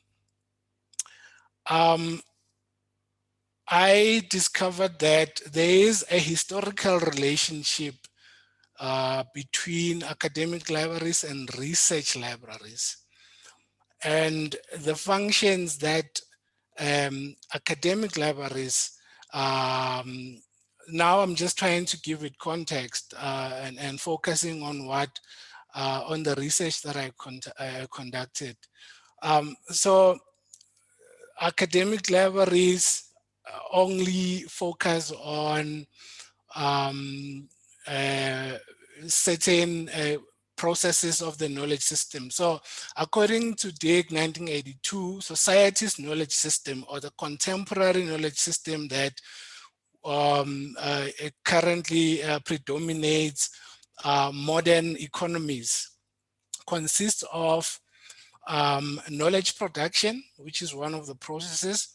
And then secondly, there's organization and storage. And then the third one being the distribution or the dissemination of that knowledge distribution. And then the last one being knowledge application. So currently, what we have, for example, in academic libraries is we only focus on the second and third processes in society's knowledge system, which is demonstrated in the model that Professor HELIG has created as representing modern economies. So that is a bit problematic, because then that means that the first process, which is knowledge production, and the last process, which is knowledge application, are not given attention. So this kind of creates problems for academic libraries, and it becomes a problem on the role that they play in society and their response to social conflict. So we saw that in 2015 and 2016, there were student protests. But while I was doing my research, I realized that academic libraries and libraries in general were very passive towards the social conflict that was happening at the time. And that is a problem. So I also found that there's actually a poor understanding of the theoretical foundations of academic libraries. As I've said, there is a historical relationship between academic libraries and research libraries, meaning that the academic libraries can or should also take part in other processes of society's knowledge system. This includes knowledge production and how knowledge is applied in society. So there is actually empirical evidence to what I'm contributing today to today's webinar. And that is in the form of my dissertation in 2018 and a subsequent adapted model that we created because I realized that Professor Archie Dick's model was more universal, so it lacked the local context. So what I did was create an adapted model that might be useful to sort of guide the policies, or frame the policies of Tshwane University of Technology's libraries going forward. So the adapted model, which was done by myself and Professor Dick, sort of takes a multiple reality constructionist approach to improve on a shared understanding of what really constitutes knowledge in democratic South Africa. When we say this is knowledge, what is it that really constitutes that knowledge? And so that is basically how I located today's discussion on the role of libraries in transformation and decolonization within the literature that is available and empirical evidence, as I've said. And so in 2019, I decided to make a career move to the UFS from TUT. I discovered that at a university level, at an institutional level, after 2015, 2016, a lot of universities started drafting documents that are referred to as transformation frameworks. So when I was doing my research, I realized that the transformation framework of TUT, for example, had a serious gap in as much as the role of libraries in transformation and decolonization, or in transformation. So libraries do not feature prominently in those documents. So I came to UAFS and I realized that the same thing could be identified. The same gap could be identified in the transformation framework. So I look at the transformation framework and I realize that libraries do not feature so much. So the question then becomes, how do we transform the university curriculum, or so-called decolonizing the university curriculum, or decolonizing the university, without involving the very entity that deals directly with recorded knowledge? So that was the question that I came up with, after realizing that the same gap exists in the transformation framework of the university. So I'm going to move on to the conceptual framework just briefly, because as I've said before, my contribution is really scholarly, and those who are scholars will understand that conceptual frameworks are very helpful in sort of guiding the discussion or whatever you are doing. They are very important in helping researchers sort of bind together their research towards the end. So this conceptual framework, really, I took certain concepts from certain theories. And the first one is a theory by a theory called the best people theory, which basically just contains interpretations that history is made by the best race, the elite, the favored nation, God's people, with prejudices and the exclusion of others based on race and class. And this can be traced back to the days of Aristotle, you know, dating back to 330 BC. And then the other concept that I took for this conceptual framework is, of course, from Professor Achidik's model of society's knowledge system that was done in 1982, which really sort of clarifies theoretically what modern economies or how they are shaped. And then I also took you know, a concept from the adapted model that myself and Professor Chidik you know, sort of formulated for framing Tshwane University of Technology's libraries policies, which is an adapted model from society's knowledge system. The other theory that I looked at is liberal theory, which promotes the democratic ideal and principles such as equality, fairness, and justice, and by Simon and so on. So in South Africa, we know that the constitution is the supreme law of the country, and it does emphasize this kind of liberal democratic ideals and principles. So there is sort of the conditions have been created for us to be able to engage with this kind of difficult topics such as transformation and decolonization in our library space. So there is that kind of a setup in South Africa. Even though we haven't made progress in as far as, you know, putting or prioritizing this kind of difficult concepts such as transformation and decolonization. And there is also a very interesting book by, edited by Siseko Khumalo called Decolonization as Democratization. So there is a misconception sometimes,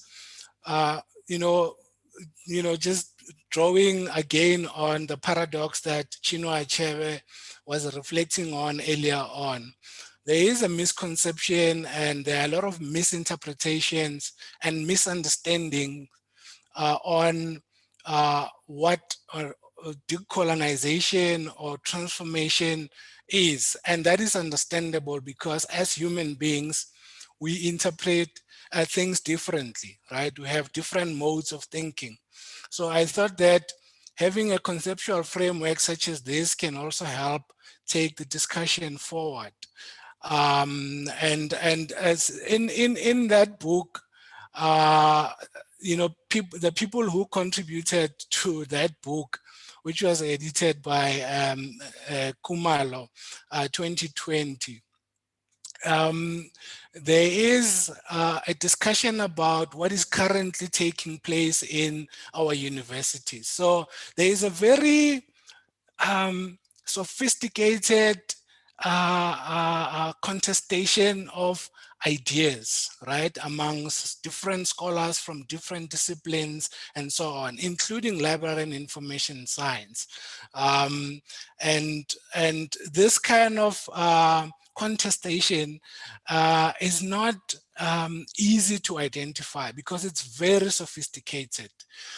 Scholars such as myself and others who are asking questions or epistemological questions about the knowledge that universities purport to produce and distribute to society. We are asking those questions, and a lot of times we get misunderstood you know, by those who are in our midst. Because people tend to think that when you start talking about decolonization, they immediately link you to a political thinking process or a political formation of sort, which is very unfortunate, because that sort of promotes the kind of paradigm that we are stuck with in universities or institutions of higher learning in general, which is a paradigm that sort of emphasizes the politicization of everything. So whenever you speak about decolonization or transformation, immediately people think like, oh, he is political. And as Chino Achebe said, they tend to view you as some sort of a threat, and they perceive you with a lot of suspicion. And this is what we experience as information workers, at least myself. I'm talking from my personal experience, which I also thought I should also put in the conceptual framework. So I've already spoken about the approach to today's topic. So basically what I did was do a chronological literature review that traces the genealogy of the concept of libraries in South Africa. And then I also did a systematic literature review that was sort of qualitative and sought to explain my suggestions or my contribution to today's topic using empirical evidence. Okay, so the discussion going forward. So how do we sort of navigate our way through this very difficult topic? So I'm suggesting as a way forward, and this is open for discussion, right? That number one, we need to address systematic or systemic gaps, right, in our national innovation system. And what I mean by that is that currently, the model that is currently being used in South Africa for the national innovation system, which sort of, allows innovation to take place. We are sitting with a model called the National Innovation System that prioritizes the natural sciences over the social and human sciences. So for example, there's a lot of emphasis by the department that deals with technology, for example, that emphasizes a focus on the natural sciences over disciplines such as information science, which is very significant. I mean, there can never be a time when disciplines such as ours, as information workers, and I'm talking on the academic side, library and information science, there can never be a time in our history when we emphasize the significance and relevance of our discipline, which is currently being marginalized because of the model that is currently being used in our country. So we need to address that at a national level. And then once we address that at the national level, that will feed into the institutional level, which is now the university. And the university will be able to then become an enabler of sorts, for this kind of discussion to begin to take course and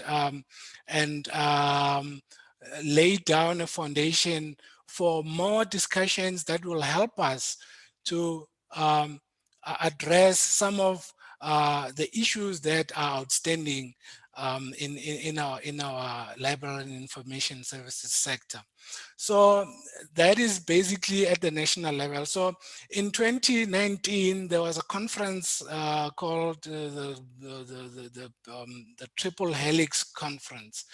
And Triple Helix is a model that is being touted by researchers across the world as a new model that can be useful for modern economies.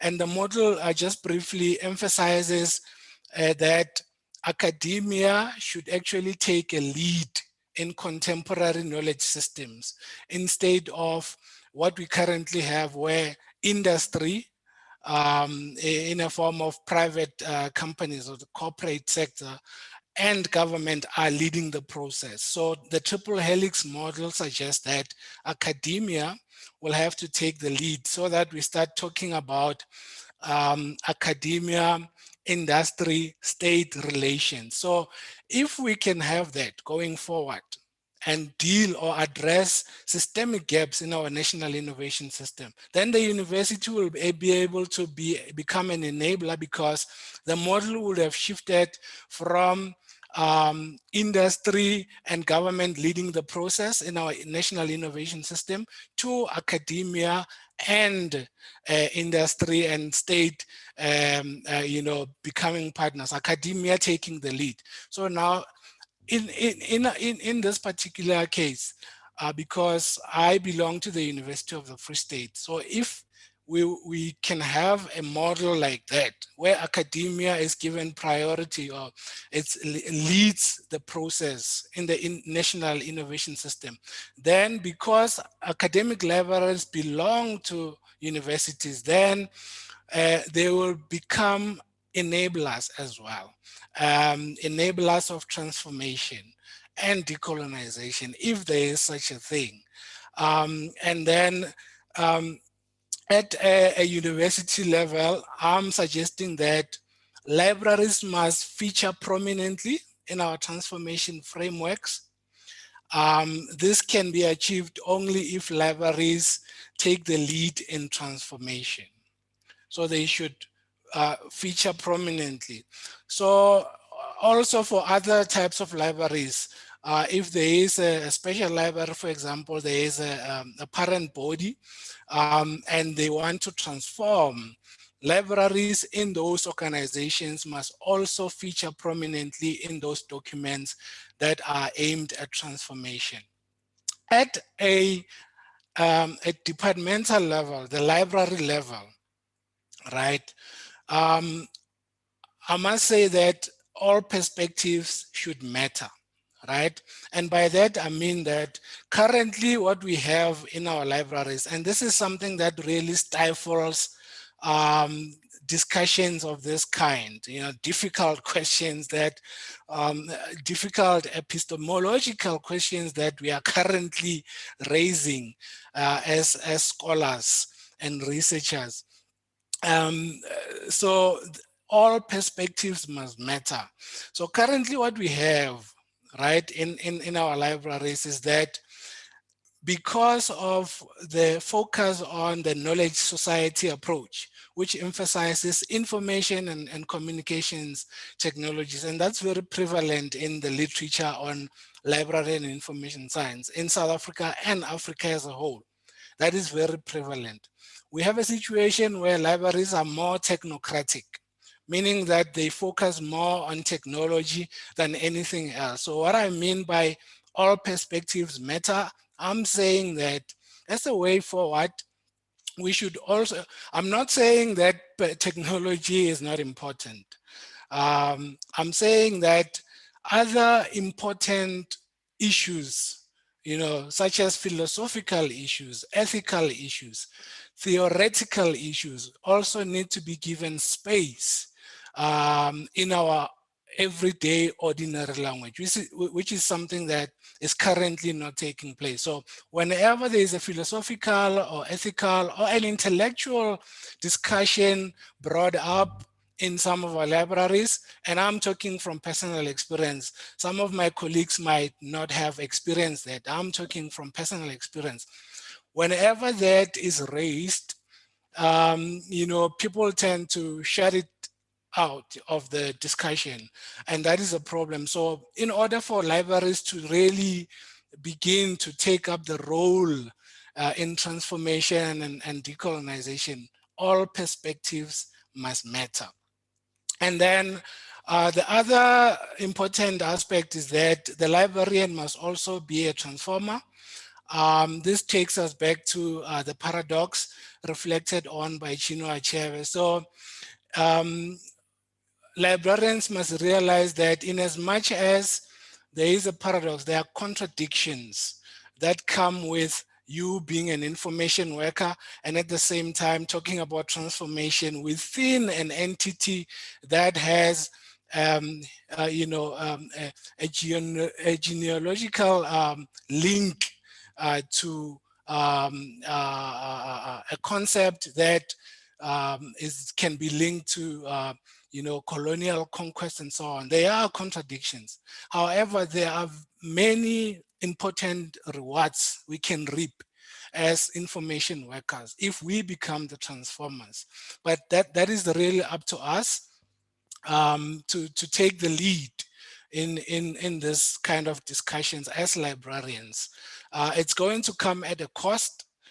There will be a lot of, it's going to take a lot of courage, anxiety, fear, and overcoming that fear towards a more conducive environment that promotes equality, inclusion, and so on, and social justice. And then the other suggestion that I have is that we need to look at knowledge production and its application in society. So what I'm suggesting is that we move from a situation where we narrowly focus only on our support functions, which is organizing, storing, and disseminating knowledge or information, to a whole new world where we can also focus on knowledge production as well as application and how the knowledge is applied in society. So in terms of knowledge production, just briefly, we need to always emphasize the local context. That's very important. And by the local context, I mean, we need to always make sure that we emphasize the very fact that our knowledge system, and I'm not only talking about language or including some indigenous languages in our collections. I'm talking from a knowledge system perspective, that we make sure that there is a balance between what currently exists, the knowledge system that exists currently in contemporary South Africa, which has been shaped to a large extent by cultural Anglo-Saxon, and you might even say Afrikaner cultural influences, right?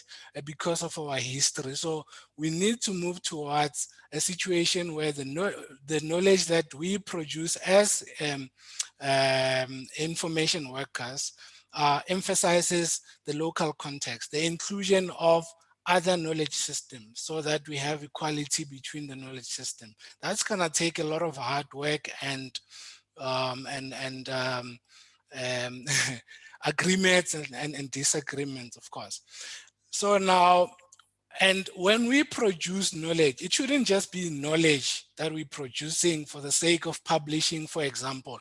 It should be meaningful knowledge. And by meaningful knowledge, I'm talking about knowledge that is purposefully created to feed into in other indigenous knowledge systems that exist in our country, and making sure that we embrace those in our collection, so that when our users come into our libraries, they feel represented, not only through language, but through other symbols as well in our libraries, and how we do things, and how libraries, locate themselves within the broader society. So if we do that, we focus on that, I think that will touch, it will fit into our collection development practices, acquisitions, as well as our general operations, right? So in that way, we'll be promoting diversity towards the democratization of knowledge in our libraries. And at the end, we will have within the broader knowledge system a relationship that can be characterized as university, academic libraries, community relations, right? So that we begin to think more about the kind of role that we play through the knowledge that we organize, store, and disseminate, as well as the role that we should be playing in the way that knowledge is applied in society. So in terms of knowledge application, as I wrap up, you know, I can give an example of, for example, if a researcher was to come to the library, to me as a librarian, they're looking for information that can help them start a library in their community, right? So it is my duty, and this is what I'm suggesting to librarians to become transformers as well. It is my duty to make sure that whatever knowledge that I share or the information that I'm going to search and retrieve and give to that user is going to create conditions in society. You know, when that knowledge that I have shared or the information that I've shared eventually gets applied in society, we will end up having a library that does not perpetuate the same Anglo-Saxon model that currently predominates our library and information services sector, and that the information that I give to that user also helps them to sort of adapt universal models to the local context. So it is my duty as well to make sure that whatever I disseminate to society or our users is applied in a manner that, you know, speaks to the current language and discourse about transformation and decolonization and so on. That is basically what I'm suggesting. Colleagues will, you know, let me know if there are any questions or comments on my presentation as I wrap up. I also prepared, you know, a few interesting documents which I think will be useful to sort of push this discussion forward. And I'm not saying that people should, you know, take this as the final word, but this is further, these are very interesting publications that I thought would, you know, be interesting to colleagues going forward. On that note, that is basically my story, colleagues. I will wait for questions and comments. Thank you very much. Sure, Mr. Molepo. All I can say is that it is very clear that you have made a thorough study of this, and I think we were honored to be able to share in your knowledge this morning. Colleagues and friends and branch members, now is the time to tap this incredible resource of Mr. Molepo and tap his brain and find out what you need to find out from him. So please, ask your questions. You can either just unmute yourself, or you can put up your hand, or you can ask in the comment box, just any way you want to ask a question or make a comment in response to what Mr. Molepo said.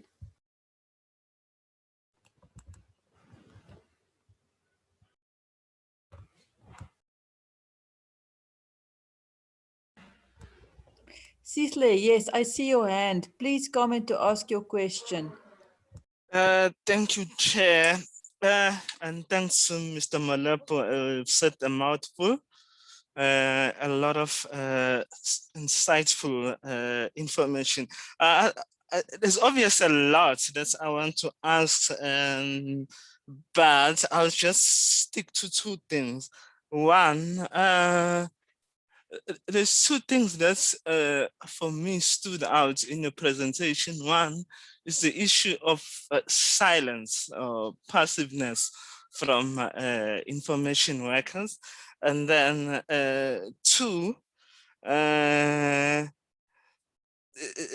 issue of how libraries are not involved in the development of transformation structures in universities. Do you think such an issue can be addressed by universities like University of the Free State starting or bringing back information science academic department? And then two, the issue of silence also speaks to the way in which information in libraries is organized. You know, currently we're using DDC, and I think almost all academic libraries in South Africa are using DDC. Do you think that a system like DDC is detrimental in terms of pushing a transformational agenda, in terms of assisting with issues of decolonization? Is it a block, you know, in a way in which, for example, you would take information on African languages that where we put it in the library, it just disappears. It's right in the peripheries. It's not something that we see. Can that system also be part of the problem here? Thank you. I'll leave with those questions, but hopefully on the side, you know, we can engage a lot more, because I think there's quite a lot that you spoke about, you know. But for me, I think that the issue of passiveness, as a side comment, apart from the question that I've presented, I think it's important for us as information workers to start moving away from passiveness. You know, things like fees must fall. Libraries did not make their comments seen or heard on those issues, and we tend to say, okay, we are a support department. What exactly are we doing as information workers to put in knowledge out there, to make students understand how we can meet them halfway? You know, for example, it's easy for students to see libraries as a threat because they are not pushing their agenda. But for us, it's not pushing the agenda that is important. What is important, it's for us to be able to make sure that people understand the knowledge that we have, that we are preserving, that we are continuously disseminating. So I'll leave it at that, and then hopefully Mr. Malepo can kind of elaborate on the two questions which I asked. Thank you, Chair.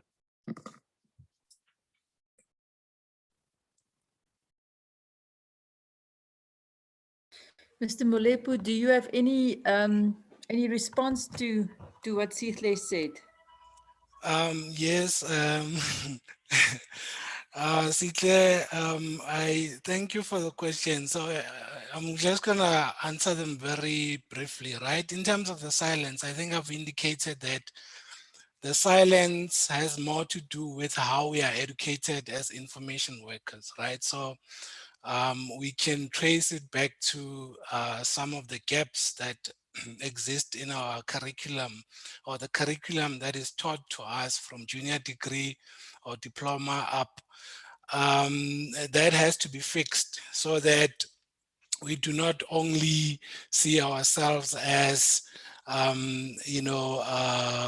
being obedient, and as such have to be passive to what is happening in broader society, because it directly impacts us. For example, whenever there's a protest, most libraries get shut down.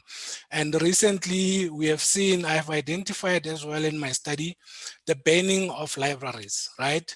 And this is something that is currently misunderstood. It's more of a unique social conflict than just an exercise by an angry mob of people that will be angry about fees and so on. So because libraries are knowledge centers, we shouldn't only look at protest or the banning of libraries as just a one-time event. So we should link it also to society's knowledge system.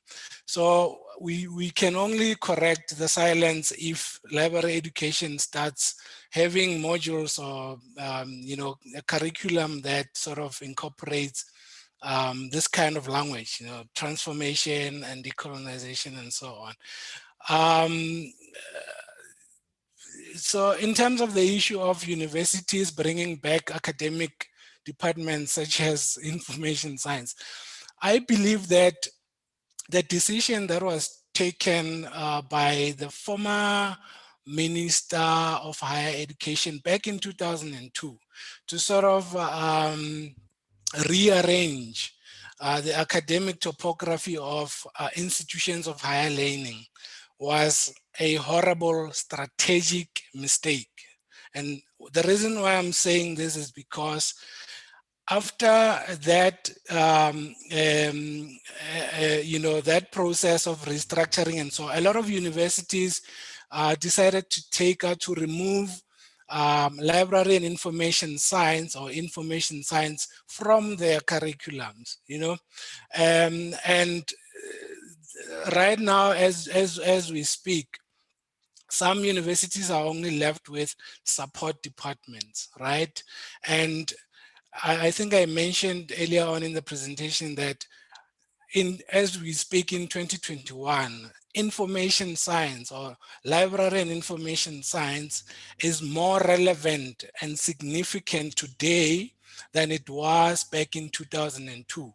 So I think universities should think about bringing back academic departments, in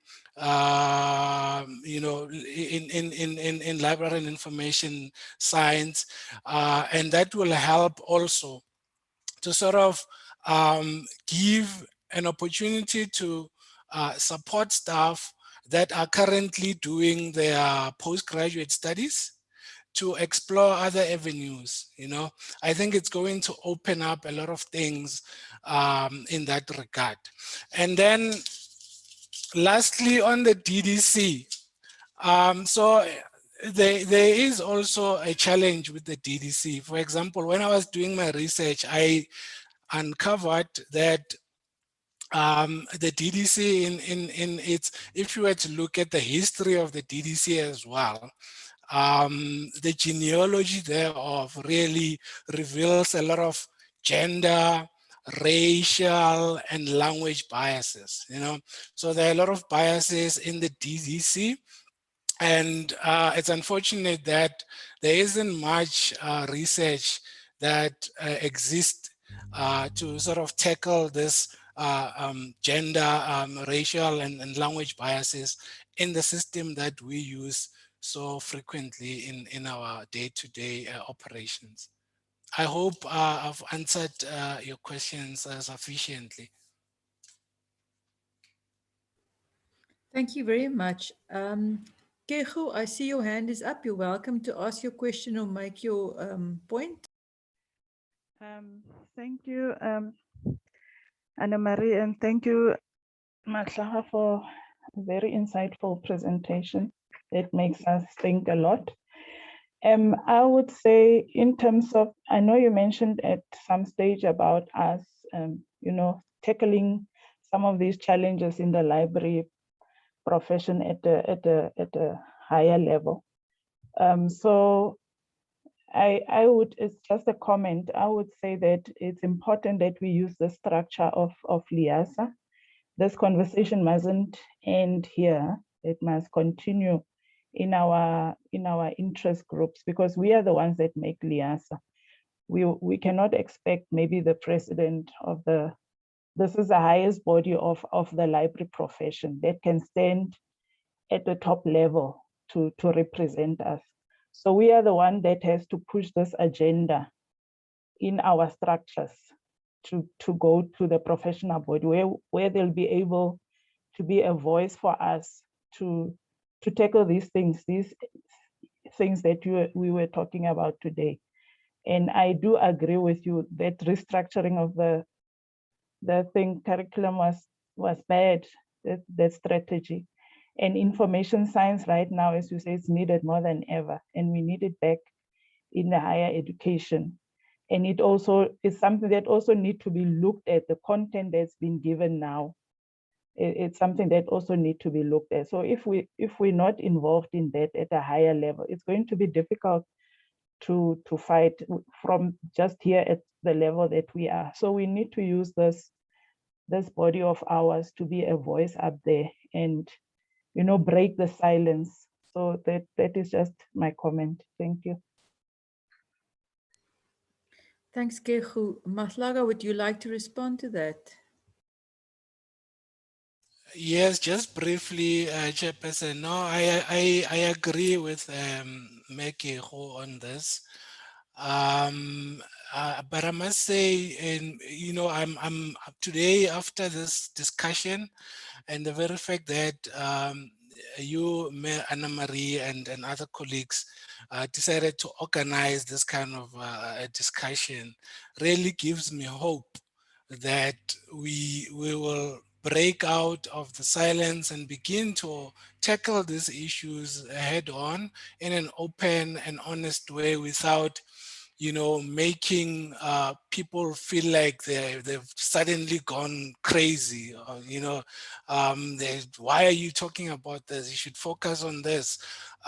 We, as the library and information services sector, including the other branch, which is the academic side of things, we should be able to make sure that this kind of discussions feature prominently as well in our structures at LIASA, our interest groups, and our ordinary language as well. You know, so I have hope after this discussion that we will begin to unpack this even further and hopefully identify a much more productive role of libraries in transformation and decolonization.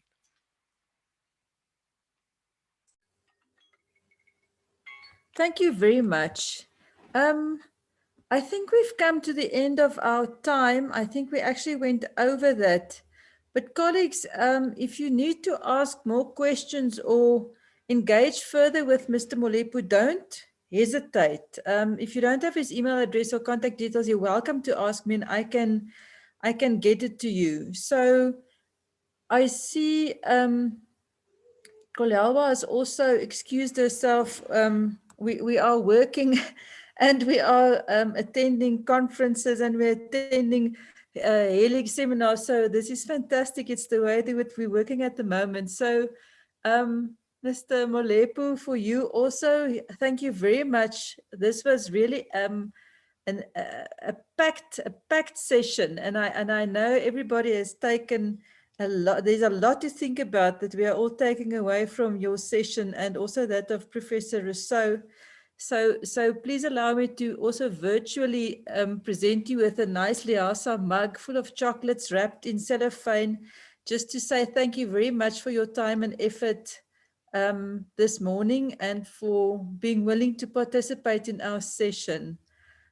So colleagues, I think we have had a wonderful session, and I think it is the role of our LIASA to engage in this type of topics and to get the floor open and to actually discuss these things. So thank you very much for everybody's attendance and for your contribution, and all the best for the rest of the day. Thank you very much for attending, and goodbye. Thank you. Bye. Thank you. Bye.